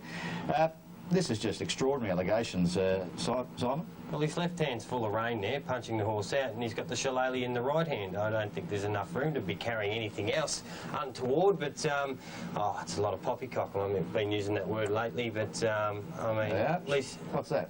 Nothing. There you go. It's like, there you go, it's the thumb cross. Good on you, brother, well done, everything's tickety-boo, no worries about that. That's a very ordinary phrase there for Lisa, jeez. Difficult situation, extraordinary situation. The chairman of the stewards in New Zealand is absolutely satisfied that there was nothing untoward. They followed that vision, they had it zeroed in, they inspected the jockey's gear, they inspected the track, and he's satisfied that there was absolutely nothing untoward. He has said that he won't pursue any action against Lisa Crop. His argument being, well, we have to be seen to be above board. If a jockey wants to make a complaint about any incident, am I going to penalise every jockey who makes a complaint where there is no foundation? Yeah. And further to that, the thing that was a little disturbing, as he said, the connections of the second horse inspected the track themselves after the race without the steward's permission and without his knowledge. Well, that could have opened an absolute can of worms. That'd be as ridiculous. It does bring up this issue of jockeys are not supposed to touch each other or anyone else until they weigh in. Now, that has always been a rule. It's not been enforced. Jim, can you see it being enforced now? Well, it should be. It can be also a safety issue, high-fiving after the race, going over the line, that sort of thing. I mean, to say horse has only got to duck one way, the jockey falls off. That was, to me, outlandish statement, unbelievable that something like that could be said. She's obviously got her reasons for it, but I think It will I'm stop sure them. Mr. Murray Yeah. will be jumping on it, which Yeah. he always Yeah. has. Yeah. But And even hugging owners before well, in you... the defence of the jockeys, when they get off, a lot of the owners want to Yeah. hug the jockeys. That's Yes. right. I mean to say... Well, it happened with Ackett Moore yesterday. I think Basta got off. Week here at Caulfield for the VRC is going to be fantastic. And now the news that we have, well, Miss Andretti, connections confirmed during the week she would run. Now we have the news that Gold Edition, she's going to run. $3.50 Miss Andretti, $5 Gold Edition. Dance hero Stevie Basta takes over from Chris, $5.50. Whether he's a runner or not, we may not know until at least Thursday. He heads the markets with El Segundo, with Pompey Ruler at $4. Morasco is $4.50. Aqua Moore in $11 into $5.50. Steve Basta, our special guest this morning. Casual Pass. Buchanan. And I reckon that those two races we've just seen on screen won't be the highlights of next Saturday. The Cadbury Guineas could be it. Let's have a look at the market for the Cadbury Guineas and the news this morning that Craig Newitt gets the ride on Efficient with Rod out. $2.50 Miss Finland, $3.25 Harada Sun. He's back on track. Don't worry about him. All clear from Tony Vassell. Efficient $7. On this Group 2, the Marriott Hotel. The Adelaide Cup, this is the TAB Sports Bet market, $3.80. Just take that, Gallic. This is a horrible race. Sings Dub, $6.50. Dream the Dream, $10. Dane. Winkara, who beat it by 4 lengths, got beat down in Melbourne during the week, but in a good performance. I agree with you, Bruce. If they bet 3.80, I'm going to dive into that. There's been money for Gallic early doors on track. Still a big price relatively on the Unitab at $7.90. They couldn't get a bloke to lead her out, but anyway, there might not be a Sky City man. Gallic, the toppy, is questionable. Plot Park, Morfordville, as the runners prepare to load for the running of the Group 2 Sky City Adelaide Cup. Didn't hold them long at all. Tales of Triumph was out the back. And first away from deep outfield, Hunter showing good speed, also Exalted Time. Kunaya's up there in the early part today. It's going up towards the lead as they come around the turn on the first occasion, just on 28 is to go in the cup by a length on Exalted Time. 3 lengths away, Pantani. 3/4 of a length further back to Sings Dubs off the inside. Kunaya starts a move. Danebar tracking up right behind them inside of Mist Thereon. Further back in the field, Lacey Underall from Knock Knock. Gallic starting to move it out of the way. Then 2 Shades of Blue, followed by Go Gossi. Further back, Field Hunter wide out from Ferrero No Share. Dream the Dream, about 12 off the lead. Tales of Triumph sticks to the rails. Then came McLeod, being followed by Kathleen Mary from Arthur Pendragon under the whip. And Dirt Music still last. 400 metres to go. Same tone, look beaten off. An Exalted Time race to the lead. Went 3/4 in front, coming around the home turn from Kunaya. Here's Lacey Underall down the outside. Gallic letting go with a big run. Went by Miss Theron, and Danebar's got through nearer the inside. Exalted Time grabbed by Lacey Underall, but Gallic's got them. Gallic raced up to Lacey Underall, who responds. It's Gallic in front. Lacey Underall's fighting back. Gallic just in front. Lacey Underall trying to worry him out of it. Gallic and Lacey Underall, they drive, and Gallic won the cup by a half head. Lacey Underall 8 lengths away. Third Exalted Time. Close up Danebar, Sings Dubs, Field Hunter, and Dream the Dream. Then came Go Gossi, tails off in McLeod, and 2 Shades of Blue was last. The time 3:20.90. Gallic will win by half a head. Stephen Arnold for Graham Rogerson. Number 1 Gallic. 2,500, number 2, 12,900, number 3, 7,000. The connections of Gallic there, Alf? It certainly was. Lacey Underall had run second now in the lead-up and obviously in the Cup, and was very, very gallant in defeat. It just goes to show that, you know, determining what horses are going to get 3,200 metres at times is very, very difficult indeed. But take nothing away from Gallant. Look, he's admired by the stable, and Lloyd William. I'll ride by Arnold. Yep. And the horse stays in training, Graham and Ron, for the next 4 weeks. Lloyd Williams telling me that if the horse copes well over that period, it'll be definitely running in the Sydney Cup. Now, I think this Adelaide... For the 8th at Morfordville, protest still pens on the Adelaide Cup. Universal Queen, the top raider for the Alembic Classic, over Nadim's Glow, splashing out, and Nadim. It's an outstanding race. The favourite will be over the page, most likely Universal. Diem's Glow, along with Nadim and Devil Moon in single figures as well. Nadim is the third pick behind Universal Queen, and Splashing Out, who is a Group 1 place filly, of course, ran second behind Gold Edition in the Ascot Vale. So it really is a race oozing with quality. Queen was out well enough. First out, Danikar out wide with Penceleron. Nadim's Glow showing speed. Now getting over nicely, Shark Bite. Universal Queen along the insides up there, also with Splashing Out. It's Nadim's Glow leading by a head. Second is Penceleron. Third, Universal Queen right behind the leaders inside of Splashing Out. Shark Bite 3 deep, 4 deep. Danikar as they come around the turn in the Alambi. Then Devil Moon from A Clear Passion. Magic Jet on the rails. Snort Ambika. And Nadim will have to come around the entire field. Turning for home in the Alambi. And the leader, Nadim's Glow, ahead in front of Penceleron. Universal Queen can't get out, Splashing Out under the whip. Then came Shark Bite down the outside, Snort, Devil Moon. Here's Nadim out on the crown of the track, but it's still Nadim's Glow from Penceleron. It's running the big race. Universal Queen got out. Penceleron hit the lead. Universal Queen is coming after him. Universal Queen goes to the lead. A Clear Passion running on for third, but it's Universal Queen. Universal Queen 2 lengths, Penceleron. Close for third, maybe A Clear Passion. Just ahead of Nadim's Glow. It's a photo between that pair. Close up, Devil Moon, Snort and Nadim closing late. Then Ambika, follow 8:29. Fast run, Universal Queen. Universal Queen, number 9. Yeah, Universal Queen, and Lee Friedman, Corey Brown. Big week, as I said earlier in the show, for Singer. Penceleron second and Nadim's Glow third, Offie. Yeah, look, this is a top-class race. It has been over the years and it will continue. Look, they just need a little bit of money to go into it, but then again, we've got the scenario now where we're going to have another, well, probably, I say 3-year-old, but sprint race that's going to be Group 1 standing if they can feed enough money into it. At least this... For that, Bruce, yes, there's an air of anticipation around the mounting yard here before the skyline. The Group 3, of course, it's a major Golden Slipper lineup. The last couple of years won by Casino Prince and Schnitzel. Dance Hero in 04 went on and won the Golden Slipper after winning this race, as did Prowl in 98 and Guineas in 97. And these colts look particularly well. Colts and Geldings look particularly well. 12 minutes away from start time in the skyline. Murder Jill on the tote, that is spot on the mark. Spot on the mark, being very heavily backed. Kaiuchi, $20. Ready to go. Racing now. And coming out slowly was Bugsy Two Shoes, and also Hasonic missed the start. Murder Jill only began fairly, but he's starting to drive through in the centre, and he's going to take the lead with Royal Discretion. But the heavily backed favourite takes it up. Murder Jill leads by 3/4 on Royal Discretion. Hassan Lightning with the run of the race, third on the inside. And then came Maluda in the centre from Koichi. Further back was Bugsy Two Shoes, and then Pistol, Solo Flyer, Hasonic and My Sweet Cookie. Cassidy stays away from the inside on Murder Jill. Swings about 3 or 4 wide. Hassan Lightning gets the run.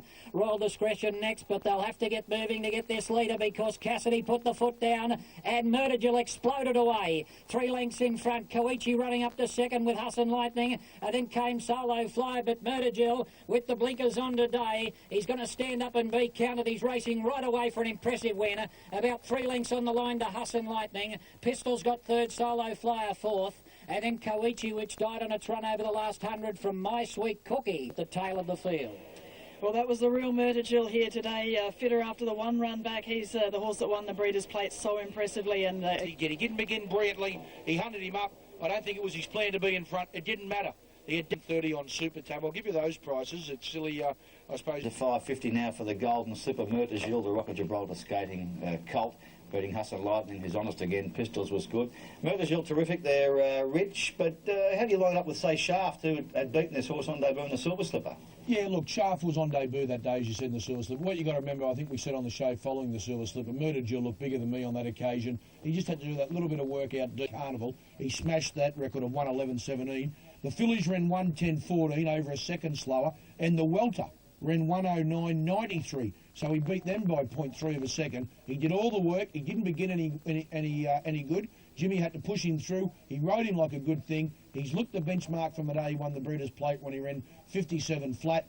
There's a few nice horses behind. Hassan Lightning, I wonder if he's had enough. He still looked like... Look, he probably deserves to be Slipper favourite now with all the goings on of late, and... I think he well and truly deserves it. Yeah. This was look dominant. at the hit out. Look at the hit out Cassidy gives him, and he keeps going a little bit after the line. That suggests to me no more. Straight in the slipper, you. Yeah, and will run well. Yeah. He'd be number 1 Miss Wadigan here, $7.30. That's $7.50 the total, half point shorter on track. Chinchilla Rose, $8.40, a half point longer. Your favourite is Cashew, $4, a point shorter on track. Number 4, Vecchia Roma, shorter. 15.60, 6 points of overs for Vecchia Roma. Miss Argyle, 4.30. Just earned a point, but it's still 2 points longer than that. Bit of value, Tranquility. I Have No Fear, 26 is comparable. Visa Lisa, 20. Racing. And Miss Argyle broke very quickly. It's one of the leaders with Miss Wadigan as they travel 100 metres. Moonboat's going forward from Vecchia Roma. Tranquility Base was next, and Kazoo was going through into the first half dozen, followed by the Jet Cat and 6.50 to go. The leader, Miss Argyle, and neck in front. Moonboat on the outside, travelling up nicely. 2 lengths to Kazoo. It's in the box seat right behind them, trying to push Tranquility Base out of the way. And then the Jet Cat, Vecchia Roma, Miss Wadigan, a couple of lengths to Chinchilla Rose, Pride and Prejudice. And then came Visa Lisa. It's Miss Argyle in front. Moonboat on the outside, coming at it. 2 lengths to Cashew and Tranquility Base. And further back, Miss Wadigan. Moonboat in front from Miss Argyle now as they draw inside the 200. Cashew is trying hard from Tranquility Base and Vecchia Roma. It's Moonboat in front. Chinchilla Rose is starting to storm right down the outside. Look at Chinchilla Rose. She raced up and hit the lead, and Chinchilla Rose, the Queenslander, beats Vecchia Roma. Moonboat, a good run on debut, 3rd. And then I Have No Fear, Cashew, Tranquility Base, Nadeem Stream and Superfly, followed by the Jet Cat, Miss Wadigan. $60.30 the Quinella, Exacta $127.50, Trifecta $1,270.10. Sweet Embrace, Rich. How do we line these up against Murder's Hill? Obviously the times are there for us to read. Yeah, but look, that was a gun ride, Stathy Katsitas. He drew the outside barrier. They'd gone a furlong. He was one off. She's a strong filly. She hit the line powerfully. The second horse went nice. She was heavily backed. She was $3.30 into $2.80. She sat 4th, 1 out, 1 back, smoking the pipe. She couldn't quicken. I thought, Have No Fear. But Moonboat, the trick is if Clary Connors can get her into the slipper, I'm telling you, she is a real deal. Her run yesterday on debut, when she looked big, she hadn't been to the race, she's had a lot of problems. It was a cracker. It's off that Queensland form, but she's come down and lowered the colours of all the Sydney fillies. I was particularly impressed with the 3rd filly, Moonboat. I thought for a first up go to lead and look the winner about 150, 200 metres out, still on the bit, and then a condition and lack of race fitness just gave out over the last 100 metres, and I think there's plenty of good wins in store for her, Ronnie. Yeah, I agree. She's a lovely filly. Strong win by the winner. I'm not potting her at all. Maybe she was flattered by the bias down the outside, but that's only her 2nd start, and she's got the pattern of a horse that could run well in the slipper. I think the Colts division was very much... Here for the Group 1 here, the Randwick Guineas over 1,600 metres, and we'll have a look through the totes. The favourite is number 3, Mutawajid. And of course, sponsored by Thrifty, great car company, John Walker and his team sponsoring the Group 1. $3.70 Mentality is spot on what's happening on track. Torinabar $14.80 is comparable. Number 3, Mutawajid's your favourite, $2.20, about 80 cents longer on track. Dane Lee, $36 is around the mark on $14.20. 3 points shorter with Mentality. Opened up $1.40 outside of Mutawajid. It is now 70 cents inside of Mutawajid and is a clear-cut favourite. That's the horse there. $3.10 Mentality, a 1/3 of a point shorter on track. $17 is comparable for Torinabar. $2.30 Mutawajid. Well, that doesn't look real flash now. On track, a point. Racing in the Guineas. Mentality has missed the start. He came out about 3/4 of a length behind them, and he's starting to surge forward into about 5th or 6th spot now. Mutawajid broke very quickly with Toranabar, and then Sniper's Bullet, Briambo's Gift from that wide gate, starting to go forward into 3rd spot. And then came Rubric Discorsi. Mentality's worked up to midfield, 3 wide at the moment from Fianchetto. And then came How Brave, followed on the outside there by Dan Lee from Coconut Grove, starting to slide up 3 wide, and Coconut Grove back on the rail. They're coming up towards the 600 metres, and Mutawajid under a good hold, the leader. Now Briambo's Gift is starting to go a little bit closer, only about a neck away. Toranabar next from Sniper's Bullet, starting to come into it, and then came Rubric, followed by Discorsi. Mentality was further back from Fianchetto and Dan Lee. They head up for home now, and Mutawajid is the leader, but Toranabar's gone to it quickly, and Toranabar put the head in front of Mutawajid. Further back was Sniper's Bullet. Mentality starts to wind up down the centre of the track. It's Toranabar in front. Mentality is closing out wide. Mentality and Beedman race up and take the lead, and Mentality is surging away with the Guineas. Mentality wins it from Toranabar. Sniper's Bullet 3rd, and then Just Dancing, followed by Mutawajid and Upper Echelon. Then came Fianchetto, followed by Discorsi. Well back behind them, Dan Lee was never on the track, followed by Coconut Grove, How Brave. Briambo's Gift and Rubric was tailed off. Well, he's been mixing it with the best of the older horses, and now he's back to his own age group mentality for Darren Beedman. What a run there, getting up to win, and it was a brilliant... The winner mentality is a chestnut, and I think people take it for granted just how hard it is taken on 3-year-old, taken on open weight for age horses, and he's been not only competing but going down very, very narrowly to them, and that form stood him in good stead for today. Yes, he looked in fantastic order today too. He was lately for Arrowfield Stud mentality. He split Desert War and Eremine at his last 2 runs in the Apollo and the Chipping Norton. Before that, he received favours after a slow start, but he had a brilliant finish as usual. Mentality for Flying Spur, who's having a great run, wins the Guineas. Taranabar ticking over beautifully. Mentality, I think he appreciated not having to run down Desert War and clash with Eremine. He was awesome. His best 2 runs in his career, Bruce, have been when he's backed up 7 days later. He backed up from the size to win the Champagne and beat Miss Finland, and he's backed up from the Chipping Norton 8 days ago to run yesterday and win the Group 1 Randwick Guineas. I thought Taranabar, look, I was really starting to think whether Taranabar was a little bit overrated. Boy, oh boy, I might have underestimated him. He looked super yesterday, and he's going to be right into his own come the Rosehill Guineas, and particularly the Derby. I thought Just Dancing went super. If we happen to get any rain over the carnival, look out for her. And I also, look, Fianchetto still looked a little bit big. The horse there in the yellow with the red cap in the middle, it was just whacking away. I'm telling you, come Derby Day, it'll be the day for Fianchetto. Lenny Beasley. Well, that form ties in with He's No Pie Eater, who won the weight for age race last week. Mentality's been competitive with the weight for age horses in Sydney. Miss Finland's been competitive with the weight for age horses down here. I wouldn't necessarily say that Miss Finland, Harada Sun, Casino Prince have got a decided edge on those. Well, let's go to the Randwick Guineas yesterday. You know, this time in he's really hitting his... Maybe a question mark on running a strong mile, but he certainly had his chance. But when they came... It's not as traumatic as he first thought, and he's prepared to relax a bit. Yeah, look, he's a live chance in the Doncaster. Taranabar, well, he's just ticking along for the Derby, and what about the Derby trial from Mutawajid? Oh, wait till he gets over further. Look at him go to the line. Look, he's attacking the line like a real stayer here. Something must be wrong with him. You never get it wrong. There must be something wrong with Mutawajid. Look, my confidence has been somewhat dented. Hang on, but I have not yet given up. I've got to jump in and dent it even more. It's not going on, it's going to the spelling paddock.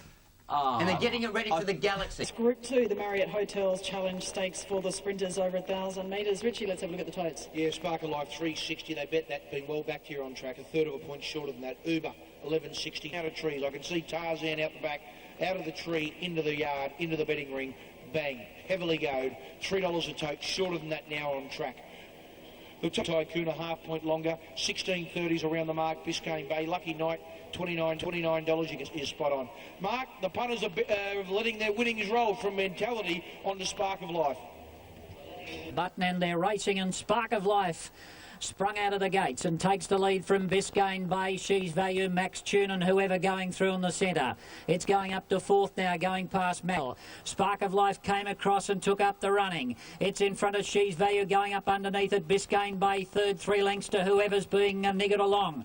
And then 3 lengths to Max Tune. Lucky Night followed by Uber. Written Tycoon and Media are a mile off the speed here. They're 10 lengths off the lead. Spark of Life is the leader from She's Value, and he dashed away Spark of Life. Biscayne Bay's all over the track like a drunken sailor. Then came in behind them whoever. Spark of Life is well clear at the 200. He's pulled the stick on it 2 or 3 lengths in front of Biscayne Bay, and he's back in the winner's stall today. Spark of Life with a brilliant display. Wins it from Biscayne Bay or whoever in a photo. And then we've got She's Value and Max Tune from Media, and then came Uber Night.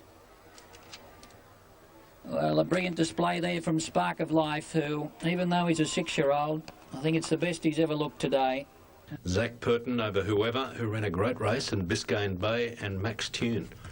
Yeah, as Mark Sheehan said, they're back to his best. Spark of Life doing what he does, jump, run, and winning. $2.70 favourite being whoever, and Biscayne Bay was horrible up the straight there. One of the studs, Spark of Life, he was awesome. He was $3.60 into $2.70. The punters bet up following they'd bet up on Mentality in the previous. He's ridden for speed. She's Value, the horse on the inside, got blistering speed. Biscayne Bay, there he goes. Whoopsie doodles. He runs off the track. He gets nutted in the last bound for second. But Alan Denham hit the nail up the shorts last year and 3rd behind Bentley Biscuit. There was nothing wrong with him. Alan just said we think he needed a long break. They elected not to go to Melbourne. They've given him a long break, and he's going to be right in the mix in all the big sprint races over this autumn carnival. He keeps becoming a bit of a hazard in a race, this Biscayne Bay. Not only did he do it in Melbourne, he does it in Sydney. Psychoanalysis, Biscayne Bay. Have a look at him here. Wait till he gets you see him. He seems to be tracking all right here, and then he just decides, oh, I'm going to take a turn that way, and I'll come back this way. He's a thinker. I'll go the other way. What are the horses around you, though? Yeah, well, that's right. Lucky he was clear of other runners. If he keeps that habit up, he'll be in trouble, I'm telling you. It doesn't stop him whether there's horses near him or not. He's just Has the winner come back, though, boys? Look, it looks like it, Andrew. He's run 56 there, 56 plus, and I was a little hesitant going into the race. I didn't really like his winning trial coming into the race. I don't know why, because he was just perfectly placed at weight for age against this lineup yesterday and absolutely destroyed him. He'll probably go to the Galaxy and then probably a Queensland campaign, and he made those horses look second rate. No, I don't think he's improved. So Forensics, 11 into 6, Sleek Chassis, $7 with Warhead, who was 26 into 7, 100's taken there. Remember the Brock's at $8, the other mover, JK, Size Produce Stakes goes in 10 minutes. And the favourite is, well, the tote incumbent, 250. Bookie's taking a good set against it.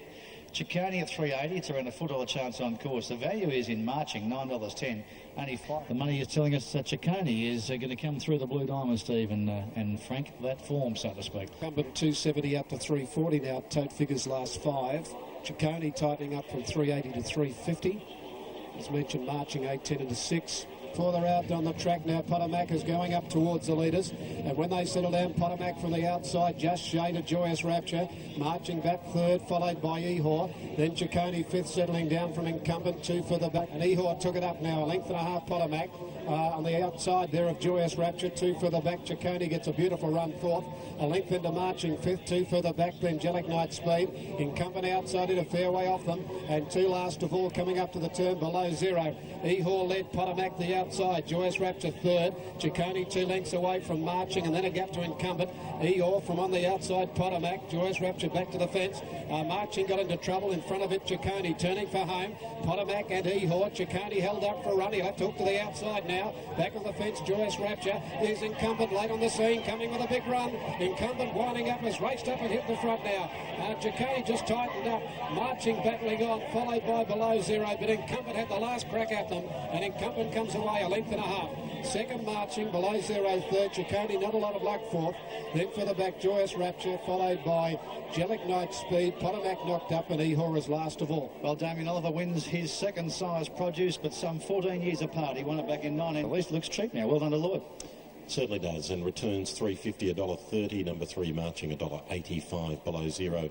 Below 0. Inglis Classic last week, Size this week, perhaps the Golden Slipper, perhaps more likely it'll be the Size in Champagne in Sydney. Out to $4, thank you very much. Beating Marching, who had no luck, and below 0, second or third to John Hawkes there. He's into $26 for the Golden Slipper. I'm not sure if he's a slipper horse, but he deserves a crack at it, Steve. Yeah, probably, Bruce, although they might opt for the Size in Sydney, the Size of the Champagne. Winner, incumbent, lovely horse, runner-up Marching, probably a certainty beaten. Third place getter below 0, the stablemate in the black with the pink cap is a progressive horse. Marching's in the Cerise, just getting a little squeeze up there, but it was more what happened at around the 500-metre mark when he lost ground and momentum. I think that sums up the race. Okay, what happened at the 500-metre mark, Stevie? Well, I think the horse on the inside just moved out a little, and that... Goes to Sydney for a slipper. I don't know. There is some talk about it, but I reckon it's got about as much hope as winning a slipper as I've got going to the moon. But nevertheless, I've been wrong before. Very, very good horse, and I think can only continue to improve. And anything over the 1400 and further in Sydney, they're going to really struggle to beat it. Marching was very, very good also. And suspended on the point of the turn there when Ciccone come out under Marching's neck? No. Okay. Well, that's. I'm not trying to get Craig into trouble, but it's too late. Dead Set came out underneath his neck, and he did shift ground there again, which sort of inhibited Marching's progress. It was the run of the race behind the winner, and it's a horse that can really go on and do something. I think this Marching. He looks like a real nice type. Maybe not as a 2-year-old. Maybe next spring you might see the best of him. But I was impressed. I like him too. I like him too. Yeah. Caulfield Race 5 is the CUNY. There's the totes on the screen. $4 the toppy, only $3.40 on course. Animado bang on there at $4. Flame of Sydney at $5.90. A $6.50 chance on course. Down the Causeway Lass and the betting at $8.40. That's pretty comparable. And that's about where the chances stop. It's one. It looked as though, I was just keeping an eye on Damien as he trotted down. It looks as though that filly may have just flicked her head back and copped him in the right. They're off this time. The gates go back and Flame of Sydney began okay. Causeway Lass bounced quickly. Kasumu, Amatola going back with O'Marie. All the Goss is pushing up towards the front, and further out on the move is Catachuchu. She's up third on the outside now. Further back than Animado, just over racing.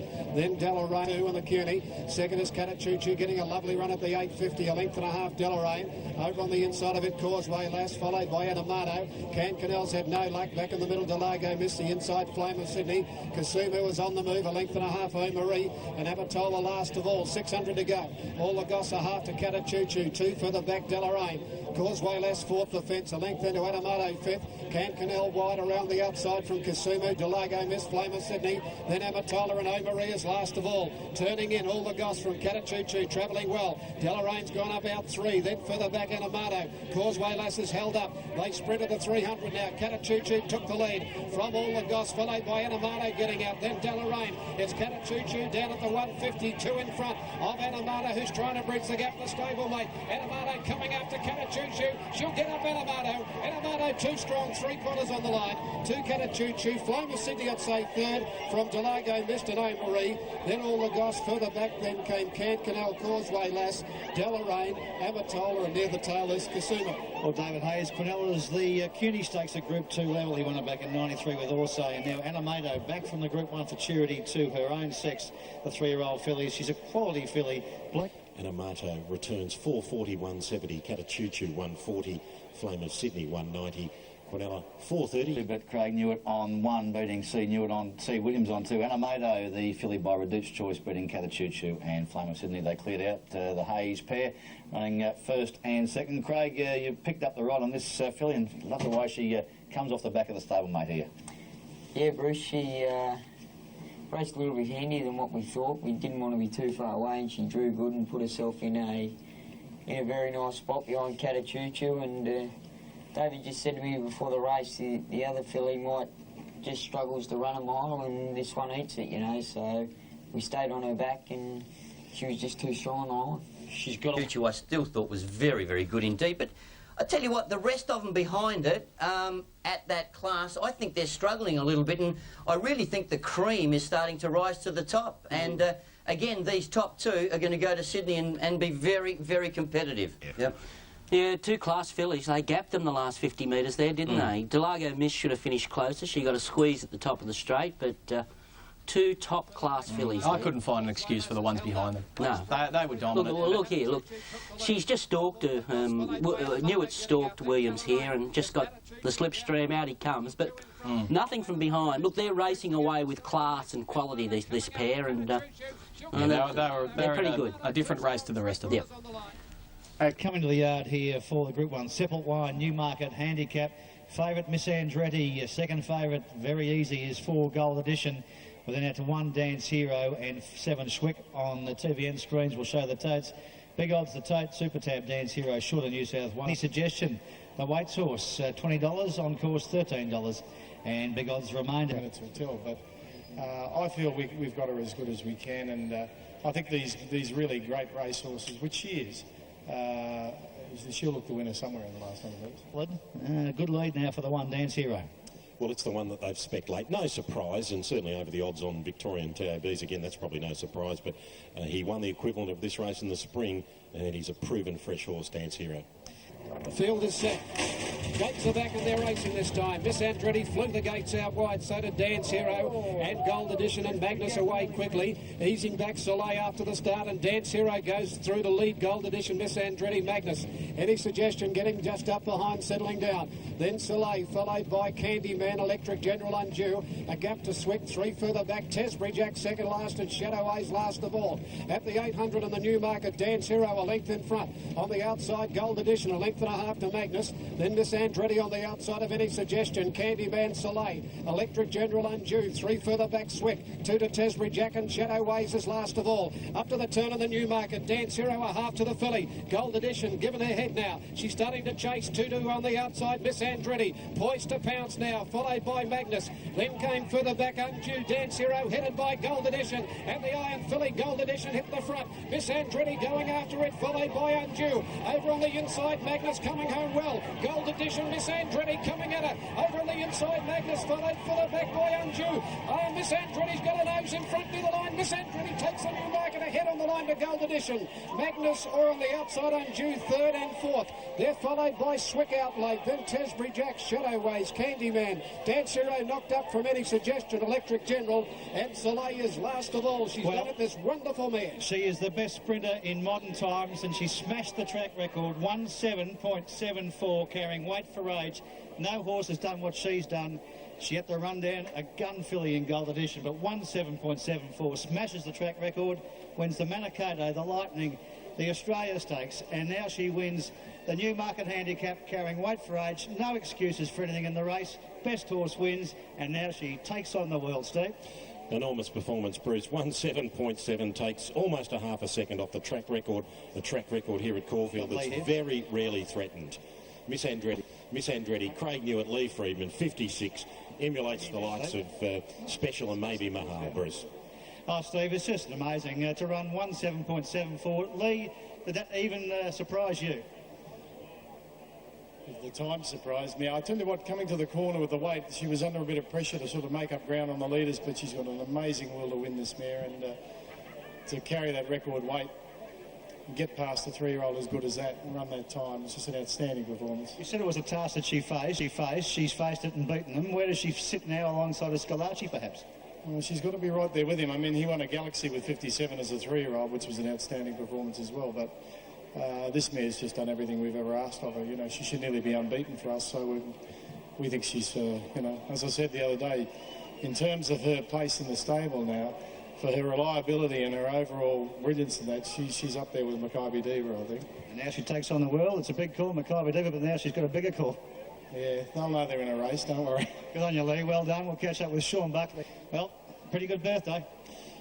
Absolutely, Bruce. Second winner for Craig. His 22nd birthday. He didn't have the greatest strike rate now, and to win this race with 56 puts her in a very special category. As Lee Friedman intimated, likening her to the sprinting Maccabi Diva, she returns $3.50, $1.50. We touched on before, the females dominating Australian racing, Bruce. Absolutely. The Queen beats the Princess as Craig knew it to come. There's something freakish about her, mate. She had to sit 3 deep today. They had the speed on from the outset and just got me off the bit coming to the corner, which is unusual for her, but she was dead on her feet the last 100, but she just gave everything she had. It's a freak, mate. How do you describe riding her? Riding her, it's like driving a Ferrari, mate. You just point her in the right direction, she knows what to do, but like I said, she had to do it tough today with her weight against the other horses, and she just kept fighting. You can afford it.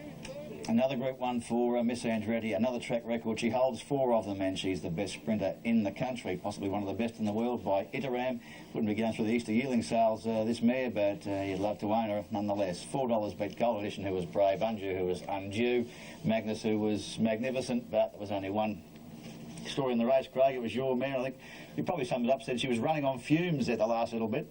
She was, Bruce. She'd done it pretty tough throughout the race, and the horses with the lighter weight really accelerated at the top of the turn, and to her credit, she... Well, talk us through it here from here, Craig. You've from here, the grey filly, she was giving everything she's got. She's just as tough, Bruce. She gives everything she's got, and Magnus on the inside was still there, and there was only probably a head separating us the last 300 metres, and my mare was just too tough. She left 3 deep off them, but she got, as Lee Friedman said, a wonderful will to win.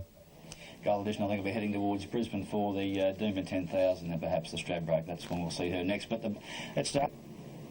Brave run. She really pulled out everything today, but, you know, as you said, took a top-class one to beat her. You had no excuse. You probably had the run you would have just dreamed of. Yeah, we did. We had a nice run. You know, she travelled around this corner really well. She led on the right leg, and there was no excuses. We just got beaten by a really good horse on the day. Sort of got a suck into the corner behind Miss Andretti, and thought it was a chance when I come out of the furlong, but you know, she didn't give an inch. She just powered to the line, and really good effort by her. Just over 8. Earnings are to over $2 million now for Miss Andretti. Craig Newitt aboard this morning, so she's one of those marvellous tough animals. I mean, the record says everything. 16 wins from 24 starts for a mare. It's Sunline sort of stuff, isn't it? Lee, she ran in the Newmarket last year. You must be very proud of yourself improving her to the extent you have with 56 kilos on his back. Well, look, it's a big team effort, and to be honest, she was very good from the start. She perhaps wasn't at her best when she ran in the Newmarket last year, and I believe she didn't have a lot of luck in it either. But having said that, she has improved, doing the country environment. But, you know, Dave Mueller, who's part owner and previous trainer, I can guarantee you he's a top-notch guy, a lovely bloke, and did a good job with it. Probably with not many horses to sort of benchmark her against. She's probably had her even, if it's possible, after running a course record third up yesterday, she's even better first up, and she loves a straight course. She's dominant up to 1,400 metres. I just think she's an absolutely ideal horse for those big sprints. She's unbeaten at weight for age. She can handle any ground. I mean, I won't get too many better opportunities to travel a horse overseas. Lee, were you comfortable with a rock-hard track yesterday? Yeah, you're usually the one that likes the track's nice and soft going into a meeting. You're like a dog with a bone, right? We all know where you're coming from. Look, Beaten Brigade in the Newmarket. Oh, look, Undue was fantastic. He ran right up to his best form. And Magnus just continues to run well. He's a really good quality sprinter. He is. Swick. And Swick, I think, was outstanding first up, trying to make all that ground up when they're running them figures up front. Look, Bart could bring him to Sydney and he could be competitive in any sprint. Dan's Hero, he's at a crossroads now, isn't he? Well, yeah. Look, I thought he'd race well yesterday. He only got to the turn and that was the end of him. So, jury's out there. Wonderful money spinning there, then. Play Ruler, the likely favourite in the Cup, and the Derby winner efficient here in this great Guineas. There it is, efficient 5.10, 4.65.80, on course out to $5. Casino Princess single figures here on course, only $9. And very good odds on all the totes. Harada Sun out to $3.10. Bookies having a crack here with Harada Sun. $3.80, $3.02.70, on course $3.10. And we'll just turn over the page and have a look at what they're doing with Miss Finland. Well, the totes really found itself out now. They were betting $3 on the tote last time we looked. Now $2.10, $2.30. And interesting betting race, Steve. Bookies have got them all to lay here at 109%. Miss Finland's the only one that they effectively want. They've pushed Efficient out, no takers, pushed Harada Sun out. Some takers early, back out to a third win in this race, the Canberra Guineas. Well, it's a great race, Bruce, and it's on the line for Harada Sun. It's on the line for any colt in this race.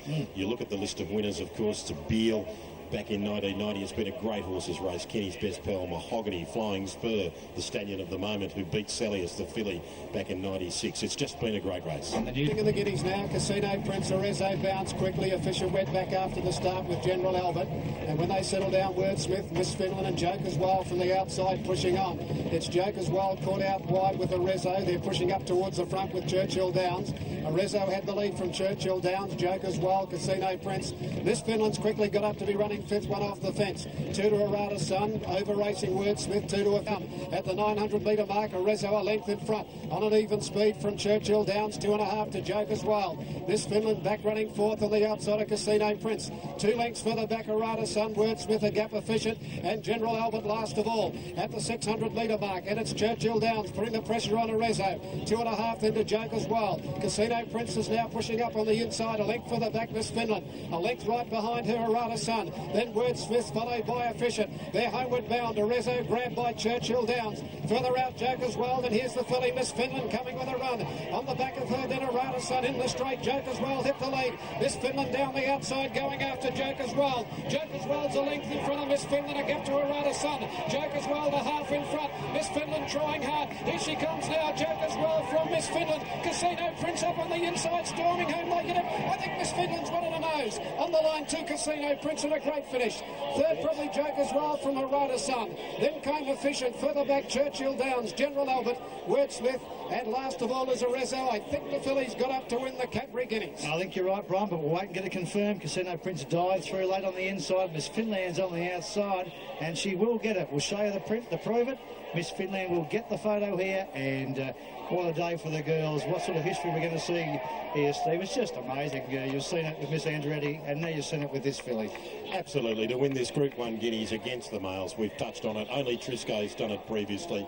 Joker's Wild, the New Zealander, running a mighty race, having the sit on the 2 leaders. She's looking for a bit further now, but she was accelerating with very good horses and showed she's pretty damn tough. Again. David, did you have to give Craig a little pep talk before this race? What did you say to him? No, I didn't actually. I just... We're going to see her as a 4-year-old, or is that the end of her racetrack appearances? No, she's going to race on until next year. See her in a Cox Plate, do you? That's what we'd like to do, yeah. John, well done. Thanks, Bruce. John Massara, managing owner from Arrowfield. Miss Finland, 15 starts, 9 wins. Golden Slipper to the 1,000 Guineas, to the Oaks, to the Armadasco, and now to the Group 1 Cadbury Guineas against the males. She's freakish. We've certainly got 500. She could do it all. Yeah, that's right. I think it's great for racing.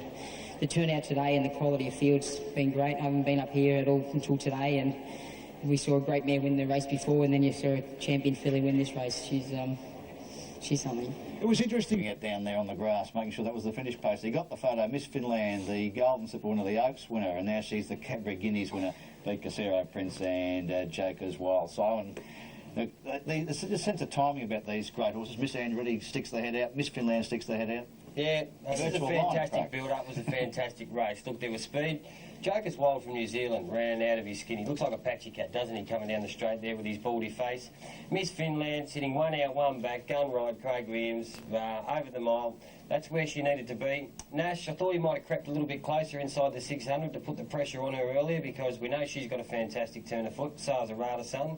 Just doesn't look comfortable, does he, Harada Sun? Now this is the overhead of the vision, obviously courtesy of Channel 7. Did you find that chop yesterday? Thanks for that. Yeah, multiple jobs there yesterday at 7. Thank you to Channel 7 for this. This is a wonderful shot.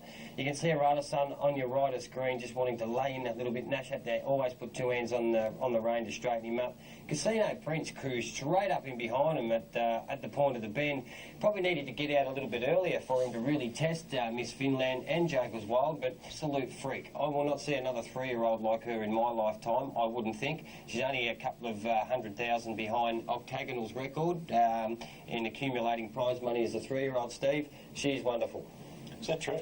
Yeah. Because Octagonal's the best performed 3-year-old in the history of Australasian racing. She's only a couple 100,000 behind her now.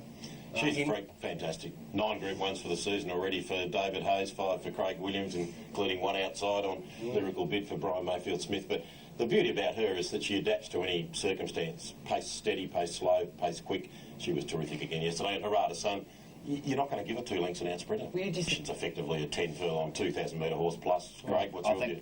Spot on there, Steve. They're probably just a little too slick for him over the mile. We followed up Harada Sun, and he followed up Miss Finland, and top of the straight he just got a little bit flat-footed into the line. He was a little bit down. Let's go back to David Hayes. And look forward to seeing her in Sydney, most definitely, for the Arrowfield, and also Casino Prince. I'd be surprised if Anthony, I think the main target might be the Rosehill Guineas, and then back to the mile for the Doncaster. I think the Doncaster's been in Anthony's mind for a long time. What do we make of Harada Sun? Is the bubble burst?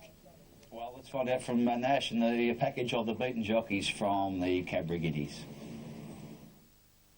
She's got me a couple of times now, Miss Finland, in an arrow photo.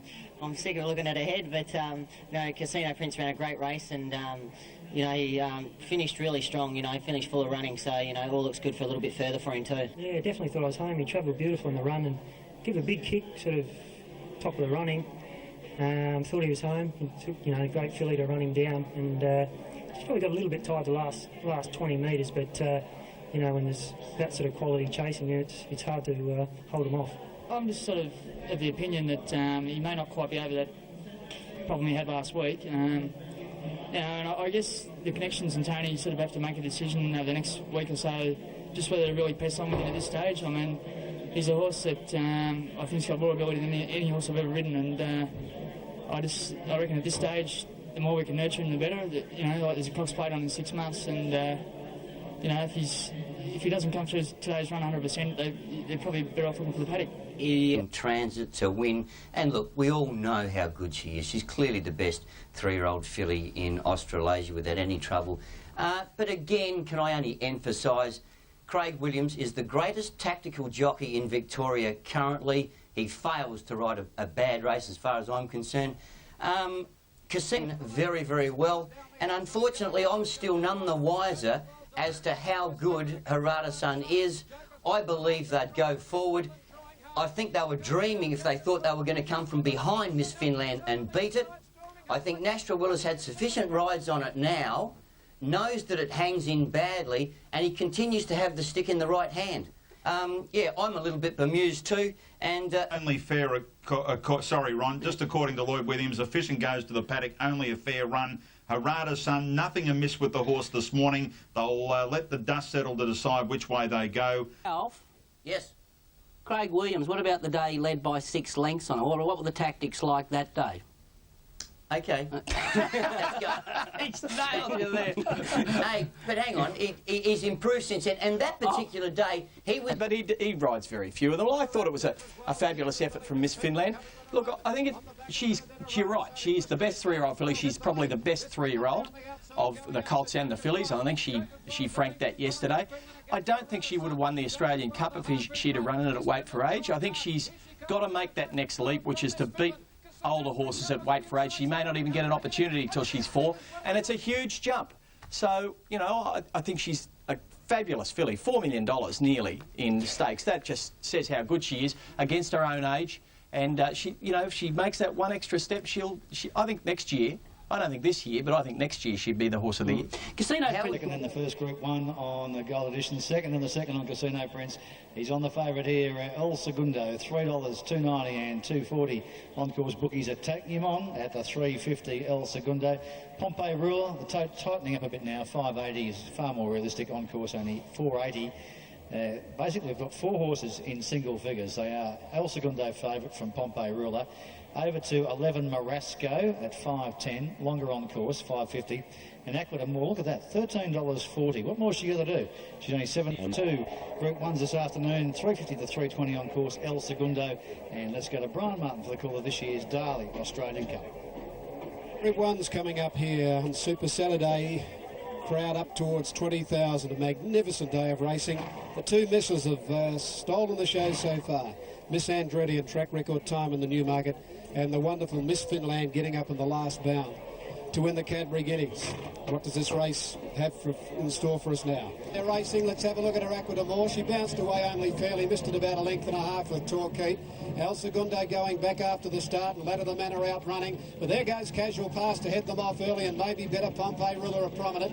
Further out is Cape North, Nicanero. Aqua Moore getting up with a fence from Marasco. Polar Blair followed by Blue Tigeroo, Torquay, and allied by Blue Tigeroo, and El Segundo 2 lengths last of all. Over the top of the hill, they're at the 1,200 metre mark of the Australian Cup, and the leader is maybe better, nearly a length in front. Cape North has gone up second. Polar Bear getting no luck third.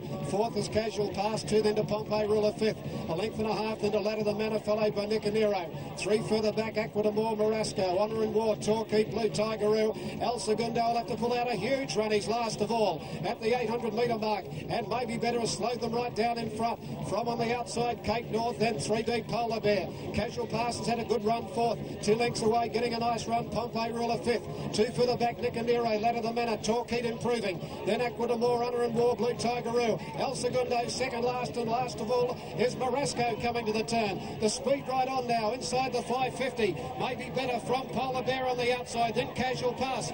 Further out of the track, Pompey Ruler starting to join in. Then Nicanero, El Segundo, the widest runner. Torquay getting up with the fence, and Aqua Moore to the middle. But Pompey Ruler has exploded to the front. At the 250, dash to the fence and waits 3 lengths in front of Aqua Moore, Marasco. Then came El Segundo, Pompey Ruler 2 or 3 in front. Marasco flashing home with Torquay, but Pompey Ruler takes the cup. Pompey Ruler 3/4 Marasco. Third Torquay and Aqua Moore fourth. Blue Tigeroo behind them. Then Casual Pass, the gap into El Segundo, maybe better. Further back, Ladder the Manor, Nicanero, followed by Cape North, Honour and War, and Polar Bear is last of all in the Darley Australian Cup. Well, Craig Newitt takes 2 of the Group 1 races on his 22nd birthday, and that was easy pickings for Pompey Ruler, who walked along in front. 12-2 sectionals for most of the race. Pompey Ruler best of those on pace, Marasco and First Group 1. And I think it won't be his last. An enormous performance. Race panned out to suit Craig Newitt, had him in the perfect spot. The tempo wasn't strong. He peeled at the top of the straight. He pinched 3 lengths and a tremendous result. 2 Group 1s for Craig Newitt. Great result. Well, watching that downstairs in the trainer's room, it would have been like watching a maiden in transport. It was fantastic, Nick. Yeah, about the 600, he did look like the winner, and it's on a bit of a delay. So I was trying to watch it. I didn't know whether he won, and he's gone in winning, and I watched it with my wife, and Good on you, Mick. Fantastic. An emotional moment too for Mick Price and Craig Newitt on his 22nd birthday. Makes it 2. Mick, it does mean a lot to have your name on a board which includes some of the greats, doesn't it?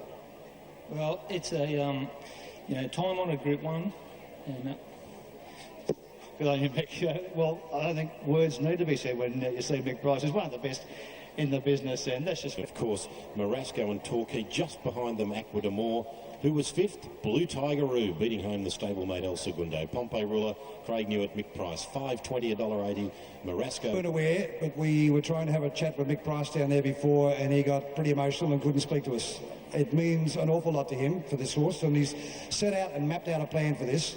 Here you are, you've capped it off for him. What's the feeling like for you?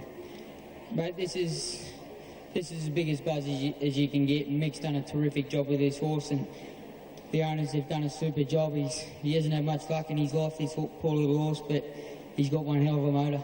Craig, it's a Group 1 winner of the Australian Cup. Craig Newitt back-to-back wins in the race. Mick Price, a timely Group 1 for Mick, beating Marasco, who was absolutely fantastic. Torquay is getting ready for Dubai. We'll analyse the beaten runners. It really shows what happened, Craig. I'm sure if he'd have won that day, Noel probably would have stuck with him, but...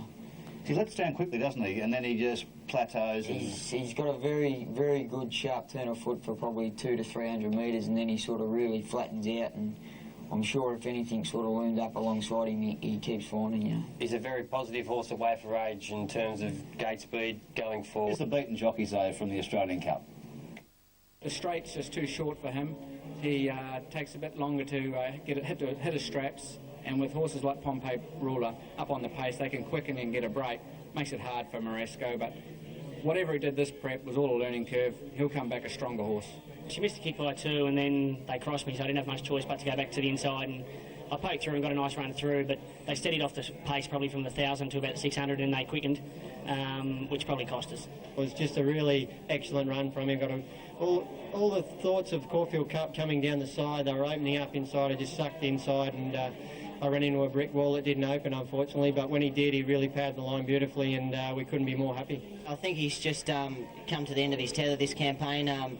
We had to set a long way back from a wide gate, and the gate certainly didn't do us any favours, but I was behind Marasco on the turn. He was just going nowhere, so I can't follow him through because he's not going to take me anywhere. And then so I peeled off. I hadn't spent much in the run. He made a bit of a dash in the early part of the straight, but his run sort of came to an end in the last 200. Turn out for 12 meetings. Torquay lost a shoe. Quick word on the beaten runners there, Steve. Well, I don't know what happened with Marasco. His run was extraordinary. Fred Kersley wasn't happy with Greg Childs. He just seemed to lose his spot and his momentum at one point. Enormous run. Torquay was terrific, which I'm sure... If there was a horse I was going to jump on next spring carnival to be very competitive, to clean up everything and heading towards the Cox Plate and watch out for him is Marasco. He's been phenomenal. His 3 runs this time back have...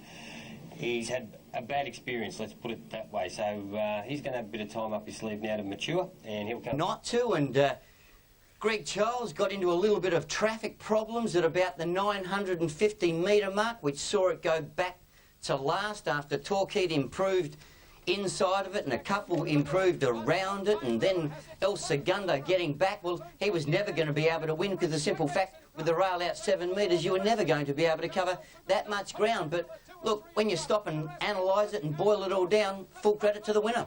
And the winner, well... It does sort of, Frank, what we have been saying about these weight for age horses. They're a good bunch, but they're not a great bunch because they tend to take turns. He was very good yesterday, Pompey Ruler, and he has been in good form for the last couple of weeks, and he may be a slight cut above the rest of them, but the rest of them are just a good bunch, but they finish in a bunch as well. And Blue Tigeroo ran past El Segundo, came from behind him, went past him. Now, who would have thought that could happen, Ronnie? No.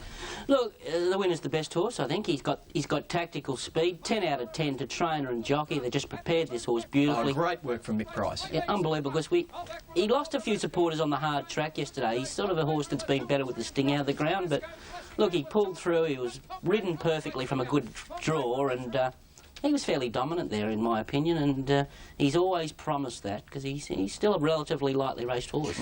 What about El Segundo? El Segundo's in trouble always. If he has to be niggled before the turn, he's in trouble, and that was the case again yesterday. And look, it wasn't a swooper's day there at Caulfield yesterday. Look, they were running very, very fast times, and when they're running fast times, it's very hard to make up ground.